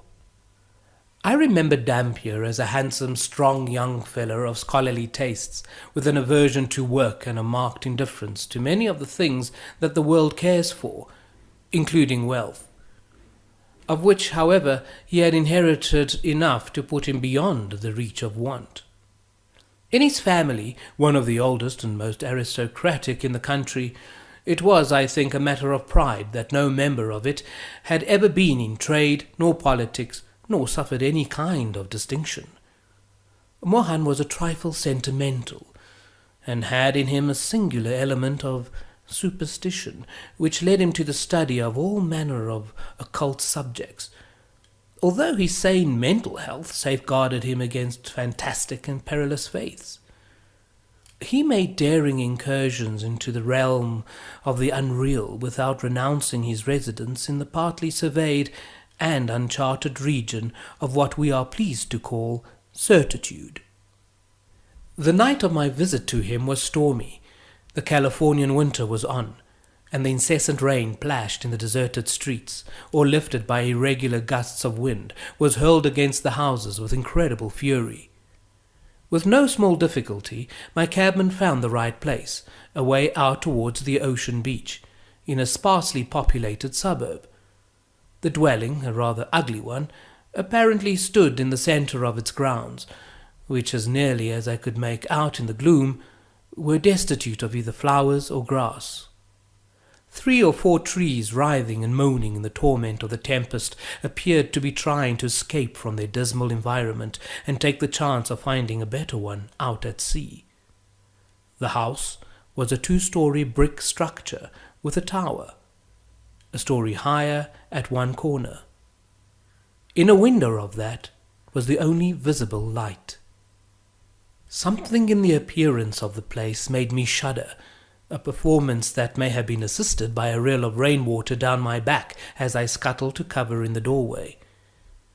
In answer to my note apprising him of my wish to call, Dampier had written, "Don't ring.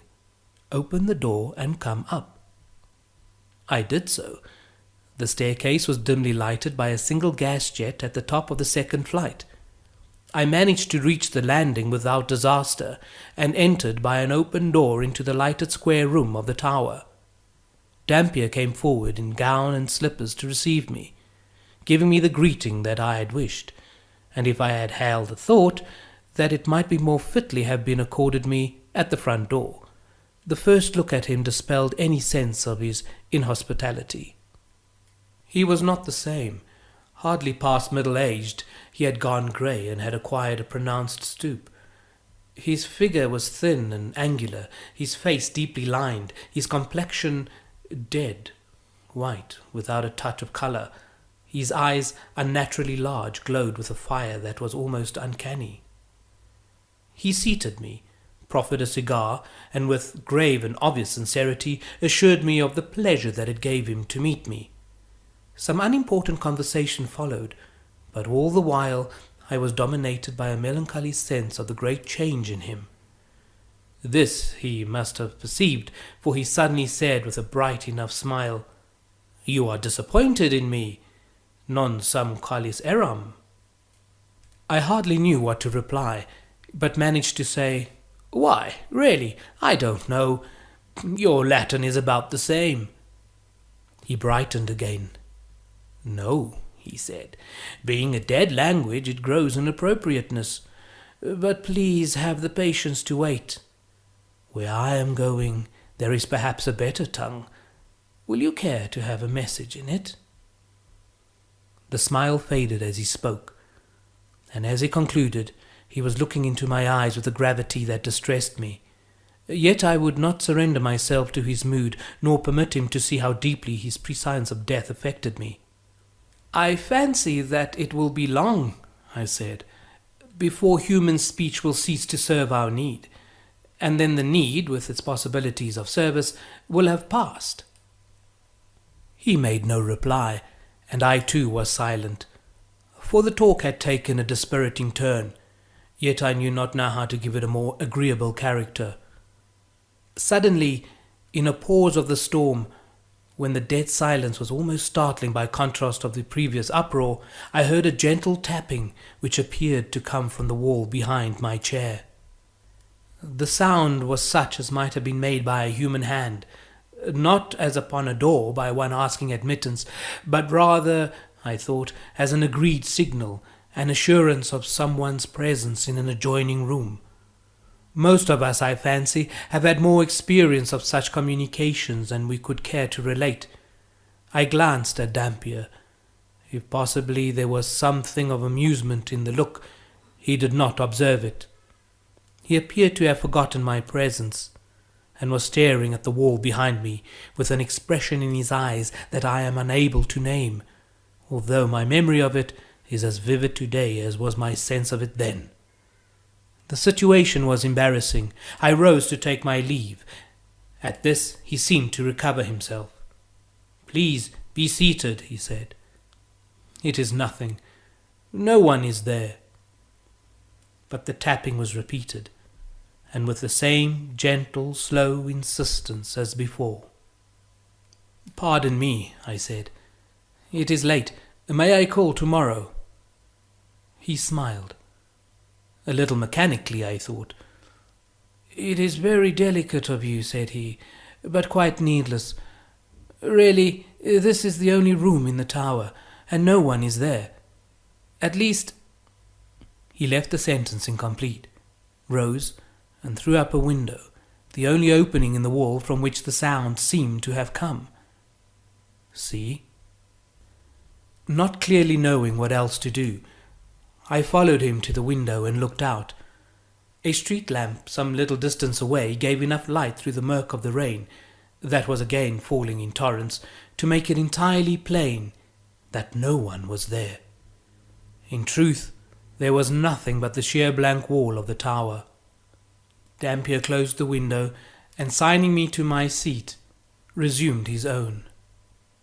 The incident was not in itself particularly mysterious. Any one of a dozen explanations was possible, though none has occurred to me. Yet it impressed me strangely, the more, perhaps, from my friend's efforts to reassure me, which seemed to dignify it with a certain significance and importance. He had proved that no one was there, but in that fact lay all the interest, and he proffered no explanation. His silence was irritating, and made me resentful. "My good friend," I said, somewhat ironically, I fear, "I am not disposed to question your right to harbour as many spooks as you find agreeable to your taste, and consistent with your notions of companionship. That is no business of mine. But being just a plain man of affairs, mostly of this world, I find spooks needless to my peace and comfort. I am going to my hotel, where my fellow guests are still in the flesh." It was not a very civil speech, but he manifested no feeling about it. "Kindly remain," he said. "I am grateful for your presence here. What you have heard tonight, I believe myself to have heard twice before. Now I know it was no illusion.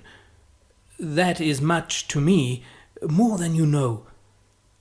Have a fresh cigar and a good stock of patience while I tell you the story." The rain was now falling more steadily, with a low monotonous susurration, interrupted at long intervals by the sudden slashing of the boughs of the trees as the wind rose and failed.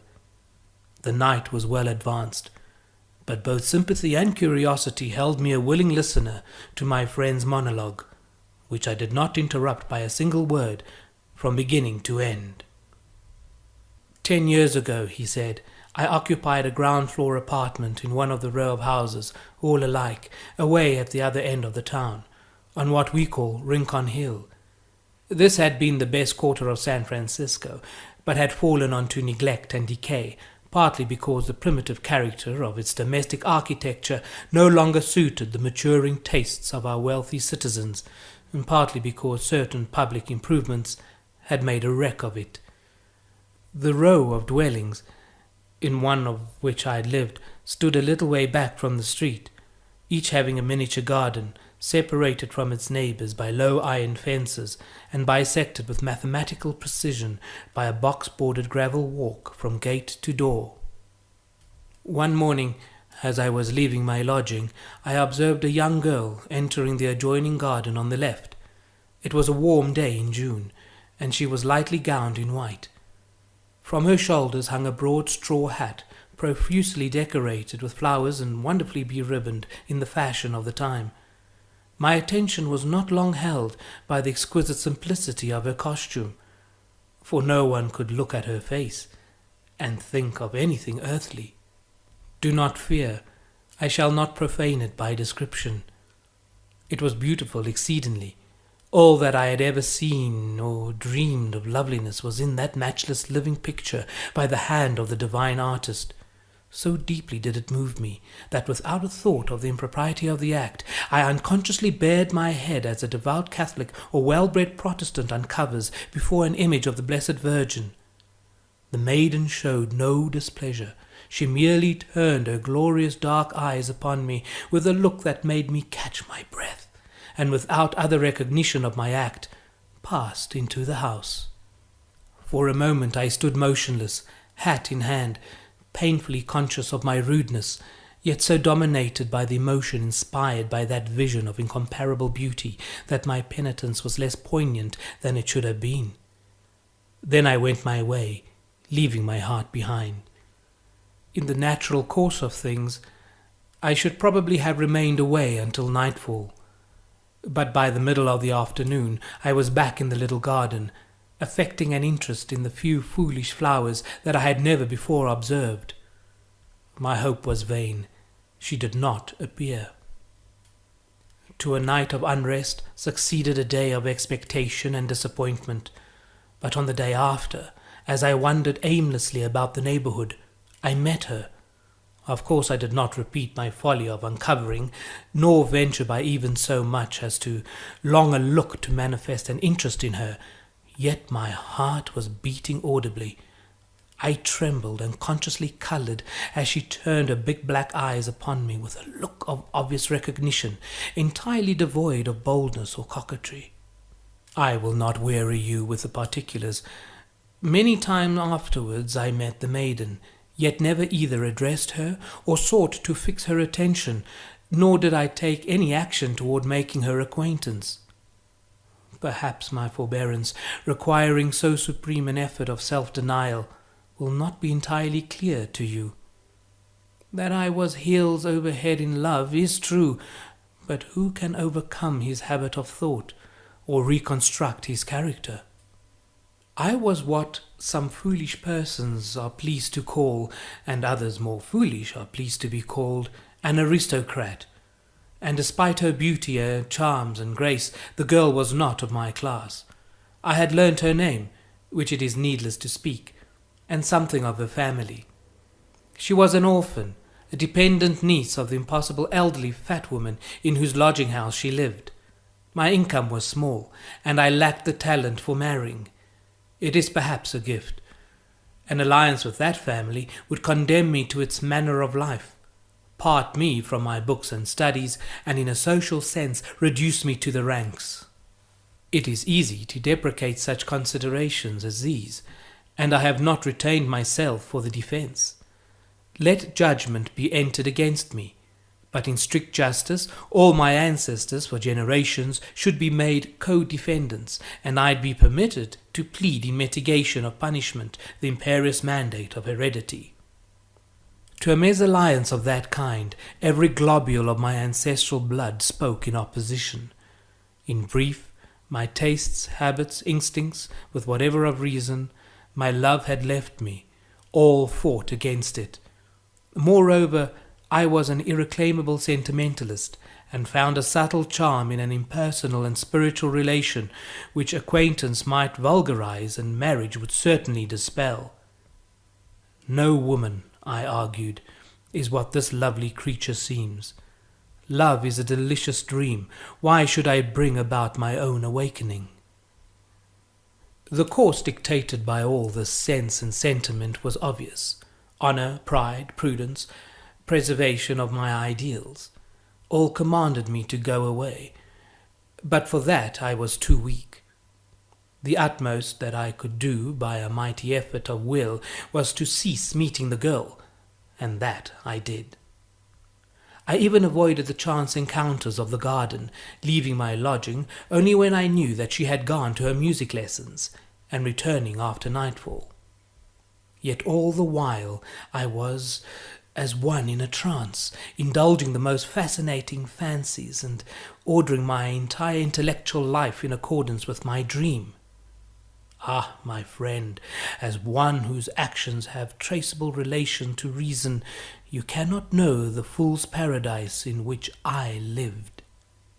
One evening the devil put it into my head to be an unspeakable idiot. By apparently careless and purposeless questioning, I learned from my gossipy landlady that the young woman's bedroom adjoined my own, a party wall between. Yielding to a sudden and coarse impulse, I gently rapped on the wall. There was no response, naturally, but I was in no mood to accept a rebuke. A madness was upon me, and I repeated the folly, the offence, but again ineffectually, and I had the decency to desist. An hour later, while absorbed in some of my infernal studies, I heard, or thought I heard, my signal answered. Flinging down my books, I sprang to the wall, and as steadily as my beating heart would permit, gave 3 slow taps upon it. This time the response was distinct, unmistakable. 1, 2, 3. an exact repetition of my signal. That was all I could elicit, but it was enough. Too much. The next evening, and for many evenings afterwards, that folly went on, I always having the last word. During the whole period I was deliriously happy, but with the perversity of my nature I persevered in my resolution not to see her. Then, as I should have expected, I got no further answers. "She is disgusted," I said to myself, "with what she thinks my timidity in making no more definite advances, and I resolved to seek her and make her acquaintance, and what? I did not know, nor do I now know what might have come of it. I know only that I passed days and days trying to meet her, and all in vain. She was invisible as well as inaudible. I haunted the streets where we had met, but she did not come. From my window I watched the garden in front of her house, but she passed neither in nor out. I fell into the deepest dejection, believing that she had gone away, yet took no steps to resolve my doubt by inquiry of my landlady, to whom, indeed, I had taken an unconquerable aversion from her having once spoken of the girl with less of reverence than I thought befitting. There came a fateful night, worn out with emotion, irresolution, and despondency. I had retired early and fallen into such sleep as was still possible to me. In the middle of the night, some malign power bent upon the wrecking of my peace forever caused me to open my eyes and sit up, wide awake and listening intently, for I knew not what. Then I thought I heard a faint tapping on the wall, the mere ghost of the familiar signal. In a few moments it was repeated. 1, 2, 3, no louder than before, but addressing a sense alert and strained to receive it. I was about to reply when the adversary of peace again intervened in my affairs with a rascally suggestion of retaliation. She had long and cruelly ignored me. Now I would ignore her. Incredible fatuity, may God forgive it. All the rest of the night I lay awake, fortifying my obstinacy with shameless justifications, and listening. Late the next morning, as I was leaving the house, I met my landlady entering. "Good morning, Mr. Dampier," she said. "Have you heard the news?" I replied in words that I had heard no news, in manner that I did not care to hear any. The manner escaped her observation. "About the sick young lady next door," she babbled on. "What? You did not know? Why, she has been ill for weeks. And now—" I almost sprang upon her. "And now?" I cried. "Now what?" "She is dead." That is not the whole story. In the middle of the night, as I learnt later, the patient, awakening from a long stupor of a week of delirium, had asked, it was her last utterance, that her bed be moved to the opposite side of the room. Those in attendance had thought the request a vagary of her delirium, but had complied. And there the poor passing soul had exerted its failing will to restore a broken connection, a golden thread of sentiment between its innocence and a monstrous baseness owing a blind, brutal allegiance to the law of self. What reparations could I make? Are there masses that can be said for the repose of souls that are abroad such nights as this, spirits blown about by the viewless winds, coming in the storm and darkness with signs and portents, hints of memory and presages of doom? This is the third visitation. On the first occasion I was too sceptical to do more than verify by natural methods of the character of the incident. On the second, I responded to the signal after it had been several times repeated, but without result. Tonight's reoccurrence completes the fatal triad, expounded by Parapelius Necromantius. There is no more to tell. When Dampier had finished his story, I could think of nothing relevant that I cared to say, and to question him would have been a hideous impertinence. I rose and bade him good night, in a way to convey him a sense of my sympathy, which he silently acknowledged by a pressure of the hand. That night, alone in his sorrow and remorse, he passed into the unknown. In a quaint little town where everyone knew each other's business, the news of a formal dance at the old Grand Hotel spread like wildfire. The excitement was palpable, and it seemed that no one could talk of anything else. Among those eagerly awaiting the event was a young man named Thomas. Handsome and kind-hearted, Thomas had his eye on a young woman from his school named Clara. Clara was sweet and gentle, but her family was not well off. Despite her modest means, Thomas thought she would be the perfect companion for the dance. And so one afternoon, he presented her with a bouquet of fresh wildflowers, which he'd picked and arranged especially for her. She was overjoyed by the gesture, and even more so to accept his invitation to the dance. As she walked home, Clara basked in the fluorescence of her bouquet. Her chest filled with warmth as she inhaled deeply, and the gentle breeze carried her name through the flowers. She'd never felt so special, so eager for what was to come. But as Thomas saved up for a new suit and made reservations at a charming restaurant, Clara had no idea what she was going to wear. She didn't have any money, especially not for an outfit she'd only wear on one occasion, nor did she have any sisters or any friends of a similar size. Clara was fretting about it for days, and her excitement was overtaken by anxiety as the evening of the dance approached. "Maybe you can rent a dress," her mother suggested gently one morning. Clara's face brightened at the idea. Though she was skeptical about finding something elegant enough, she decided to take her mother's advice. There was a pawn shop not far from their home filled with forgotten curiosities, and Clara made her way there, her heart pounding with both hope and trepidation. Inside, the air was thick with the scent of old leather and dust. The shopkeeper, a gruff man with a bushy mustache, eyed her intensely as she browsed through the racks of clothing and trinkets. After what felt like an eternity, Clara's eyes landed on a beautiful white satin evening gown. It was delicate, with intricate lacework and a shimmering, elegant sheen, and it was her size, too. Clara hesitated for a moment, her fingers brushing against the smooth fabric. The price tag was modest, and the shopkeeper offered an even lower rate when he saw her interest. "I'll take it," she said, her voice filled with a mix of relief and excitement. She could hardly believe her luck. The shopkeeper wrapped the gown in papers, and Clara took it home, her spirits lifted. When the night of the dance arrived, Clara was a vision of grace and beauty.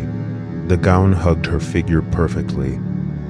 Thomas, upon seeing her, was awestruck. They made their way to the hotel, and as they entered, the ballroom was abuzz with admiration. Clara felt like she was walking on air, her worries forgotten. The evening was everything she had dreamed of. She danced with Thomas and many others, her laughter mingling with the music.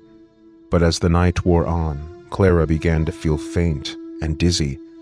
She put it down to the excitement and exertion of dancing. "I think I've danced too much," she told Thomas, her voice barely above a whisper. Concern etched onto his face. He helped her out of the ballroom and into the cool night air. They arrived at Clara's small home, where she went straight to her room. Thomas, though reluctant to leave her, returned to the dance. He promised to check in on her later. Clara lay down in her bed, hoping that a good rest would help her feel better. Morning came, but Clara did not wake. Her mother, frantic with worry, found her daughter's lifeless body in the early hours of the day, cold and unresponsive. Her mother's screams pierced the quiet house, drawing neighbors and Thomas, who had returned to check on Clara. The doctor was called, and he conducted a preliminary examination. He was baffled by the cause of Clara's death and suggested an autopsy to uncover the mystery. The coroner, a meticulous man with a reputation for thoroughness, undertook the task with solemn care. The results were chilling. Clara had been poisoned, but not by any conventional means. The autopsy revealed traces of embalming fluid in her bloodstream, the substance used to preserve bodies, and it was determined that the fabric had contained a lethal amount of the toxic fluid, which soaked into Clara's pores as she danced. The shopkeeper was questioned, and after some prodding, he admitted that the gown had come from an undertaker's helper. The helper had sold it to him under the guise of a donation, but it had not been a donation at all. The dress had been worn by a young woman who passed away tragically.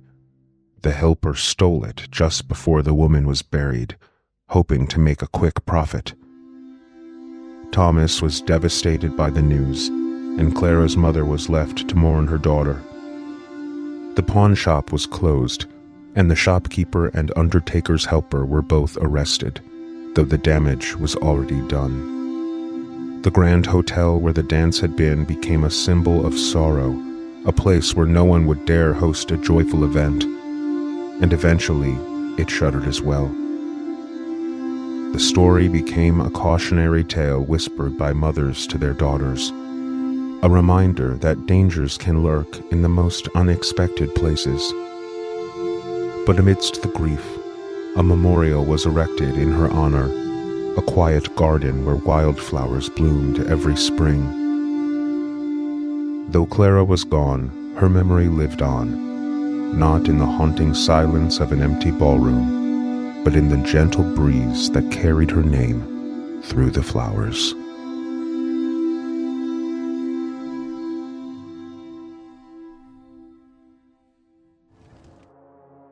The gray afternoon, void of any real sunlight, made the ancient, crumbling structure looming ahead appear especially ominous, and Dina's heart sank as the car came to a stop in the driveway. She squinted at her new home, a sagging property with boards on every window. A 2-story house sat slightly higher on one side than the other and featured a wide, crooked porch out front, long overtaken by various weeds and vines. Dina's mother, Olivia, turned off the engine and they sat in silence for a moment. The woman looked a bit like a shell of her former self, with dark circles surrounding her eyes that matched her hair tied messily above. "Well," Olivia said. "this is it. What do you think?" Her green eyes looked into the rearview mirror at the matching pair her daughter wore. Dina dodged her gaze, looking quickly out the window at many missing shingles on the roof. Olivia squinted, shifting her eyebrows up as if to plead for a gentle response. "It's..." Dina started, before her mother cut her off as she always did. "Big." Olivia laughed, tooting the horn a few times with glee. "Isn't it ginormous? I've never lived in a place so big." She turned to her daughter, looking at her directly for the first time since they got in the car hours ago. Only a year or two ago, they were still so close. "You'll finally have your own room." Dina sighed and began putting her books back in her backpack. "Seems like a fair trade for all of my friends, family, and everything I've ever known," she said, bitterly. The smile fell from her mother's face. "You know we'd have stayed in the city if I could make it work," she said. "I really tried, but we were out of options." She put her hand on Dina's knee, but her daughter didn't respond. "All of the hustle and bustle of the city will be waiting for you whenever you want to go back." "Oh," Dina said, perking up. "Do you mean that?" "Of course, honey. Along with the trash in the street and the noise and the homeless people." Any flicker of excitement Dina felt evaporated, and Olivia noticed, immediately changing her tune. "We can plan a weekend trip. Or maybe something longer once we're more settled. And who knows, maybe I'll help you move back there one day. You said whenever I want, Dina replied. So let's go now. We don't even have to unpack our shit. Language, Dina. Olivia was firm, but quickly softened. I had to move a lot too as a kid. I know it's not easy. It's not any easier now, actually. But as you get older, moments like these, you get a little more used to taking a beating, I guess. Dina, sweetheart, it would make a big difference for me if you just... Disappear? Dina asked with a sarcastic smile filling her face. Olivia was horrified and swatted the idea away. I was going to ask you to please help make things go as smoothly as possible. At this point, Dina would agree to anything to get out of the car with her mother, but still, she couldn't resist. And since you're correcting my language, I'll correct yours, she added. The proper term these days is unhoused. Olivia didn't follow, which she found quite annoying. What? You should have said the unhoused people in the city, Dina said with a devilish grin. Saying homeless is problematic. Olivia's face practically fell to the floor of the car. Oh, I'm sorry. I didn't know. Dina loved to watch her mother squirm, and she knew of Olivia's intense paranoia for accidentally offending someone. It's okay, Dina replied teasingly. I won't call the papers on you. Yet. For a moment, they almost laughed together. But instead, the car was still. On that note, Dina continued, how did we go from practically unhoused ourselves to this place? Her mother's face had returned to normal. It's been sitting here for years. Poor old guy hasn't been able to sell it. Practically gave me the keys.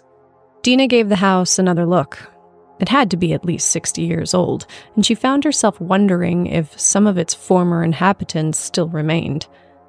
So, what, you're saying that someone died here? Dina asked, opening the passenger door and stepping onto the gravel.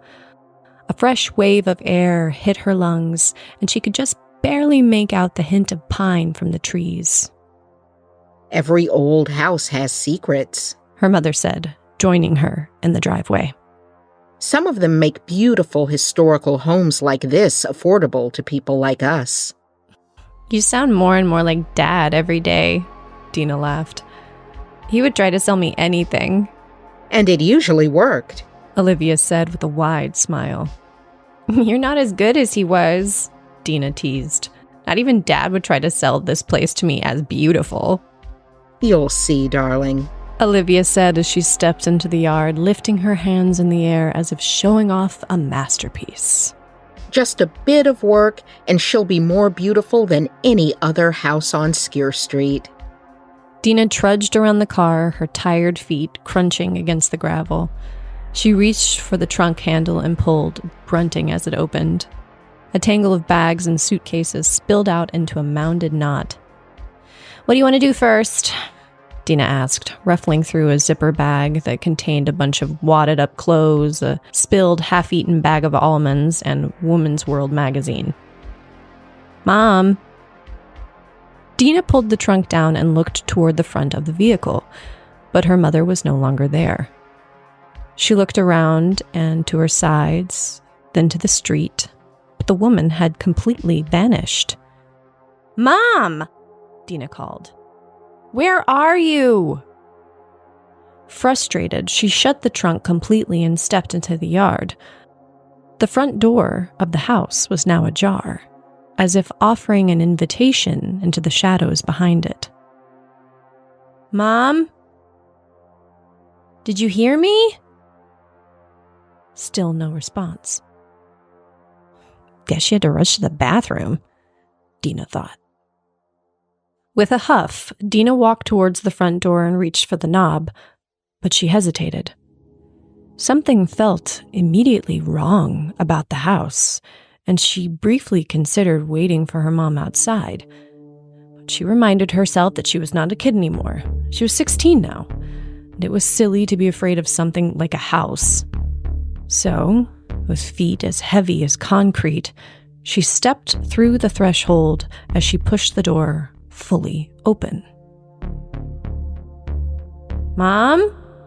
she called out. "Where are you?" As she waited for an answer, the smell of must overwhelmed her. The air was thick with dust, and cobwebs hung from the ceiling. Dina immediately wished for an open window. "Mom!" she yelled again, raising her voice to its loudest level yet. "Where the hell are you?" Dina's only answer was a distant sound of a dog barking somewhere else on the street. It was as if her mother had vanished into thin air, yet Dina also knew for certain that she was not alone in the house. She took a step forward, her footsteps echoing through the empty halls. She called out again, but her voice only bounced back at her, amplified by the stuffy silence that seemed to fill her ears with static.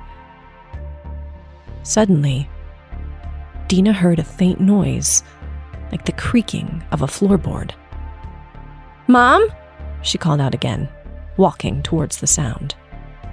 Dina turned a corner and found herself in the kitchen.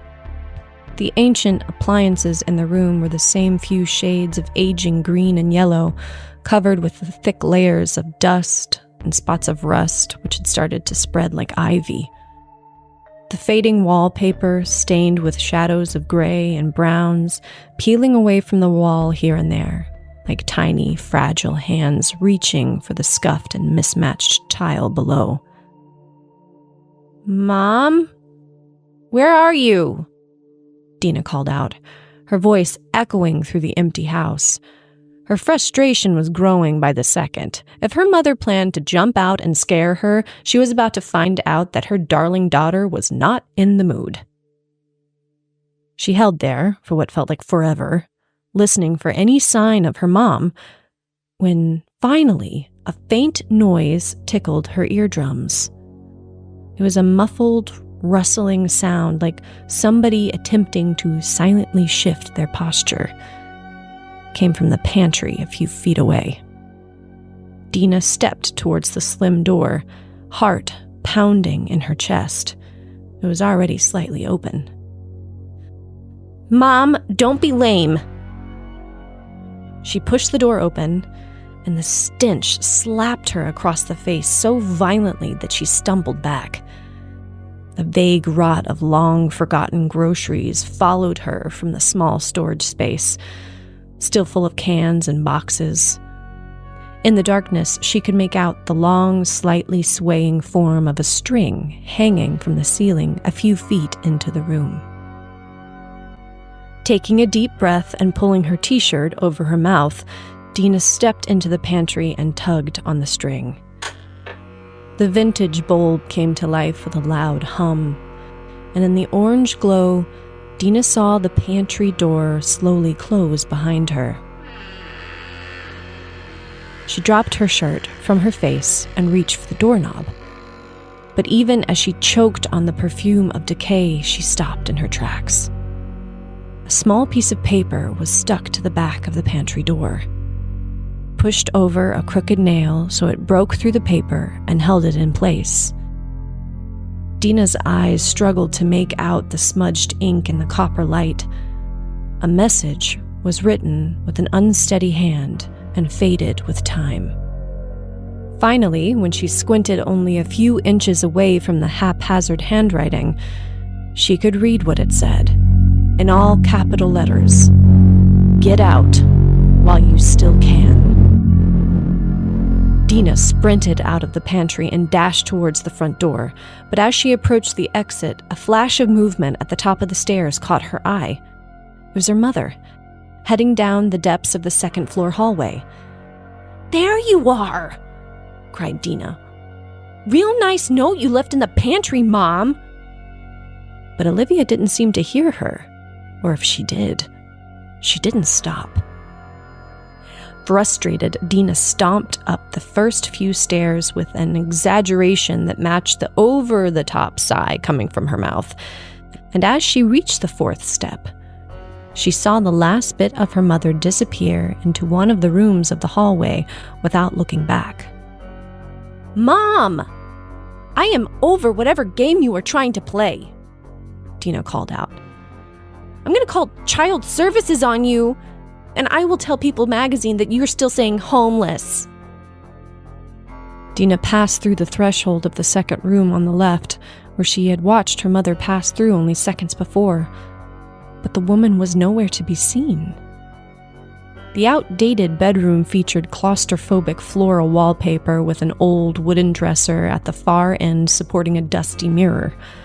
Across from the doorway, an old bed sat with lumpy pillows and a tangled quilt, like someone got up one morning and just disappeared. Dina stood there for a moment, attempting to collect herself. "What the hell is going on?" she thought. Her eyes continued scanning the room as if they couldn't accept that her mother wasn't somewhere to be found, if not directly before her, and the feeling of creepiness began to overwhelm her. She wanted out of this damn house. Just as she turned back towards the hallway, the heavy wooden door lurched forward on its hinges and slammed violently into the frame. Dina screamed in terror and stepped backwards before desperately trying the doorknob to find it stuck. She pounded on the door with her fists and screamed again, but the door was completely jammed. She was locked in.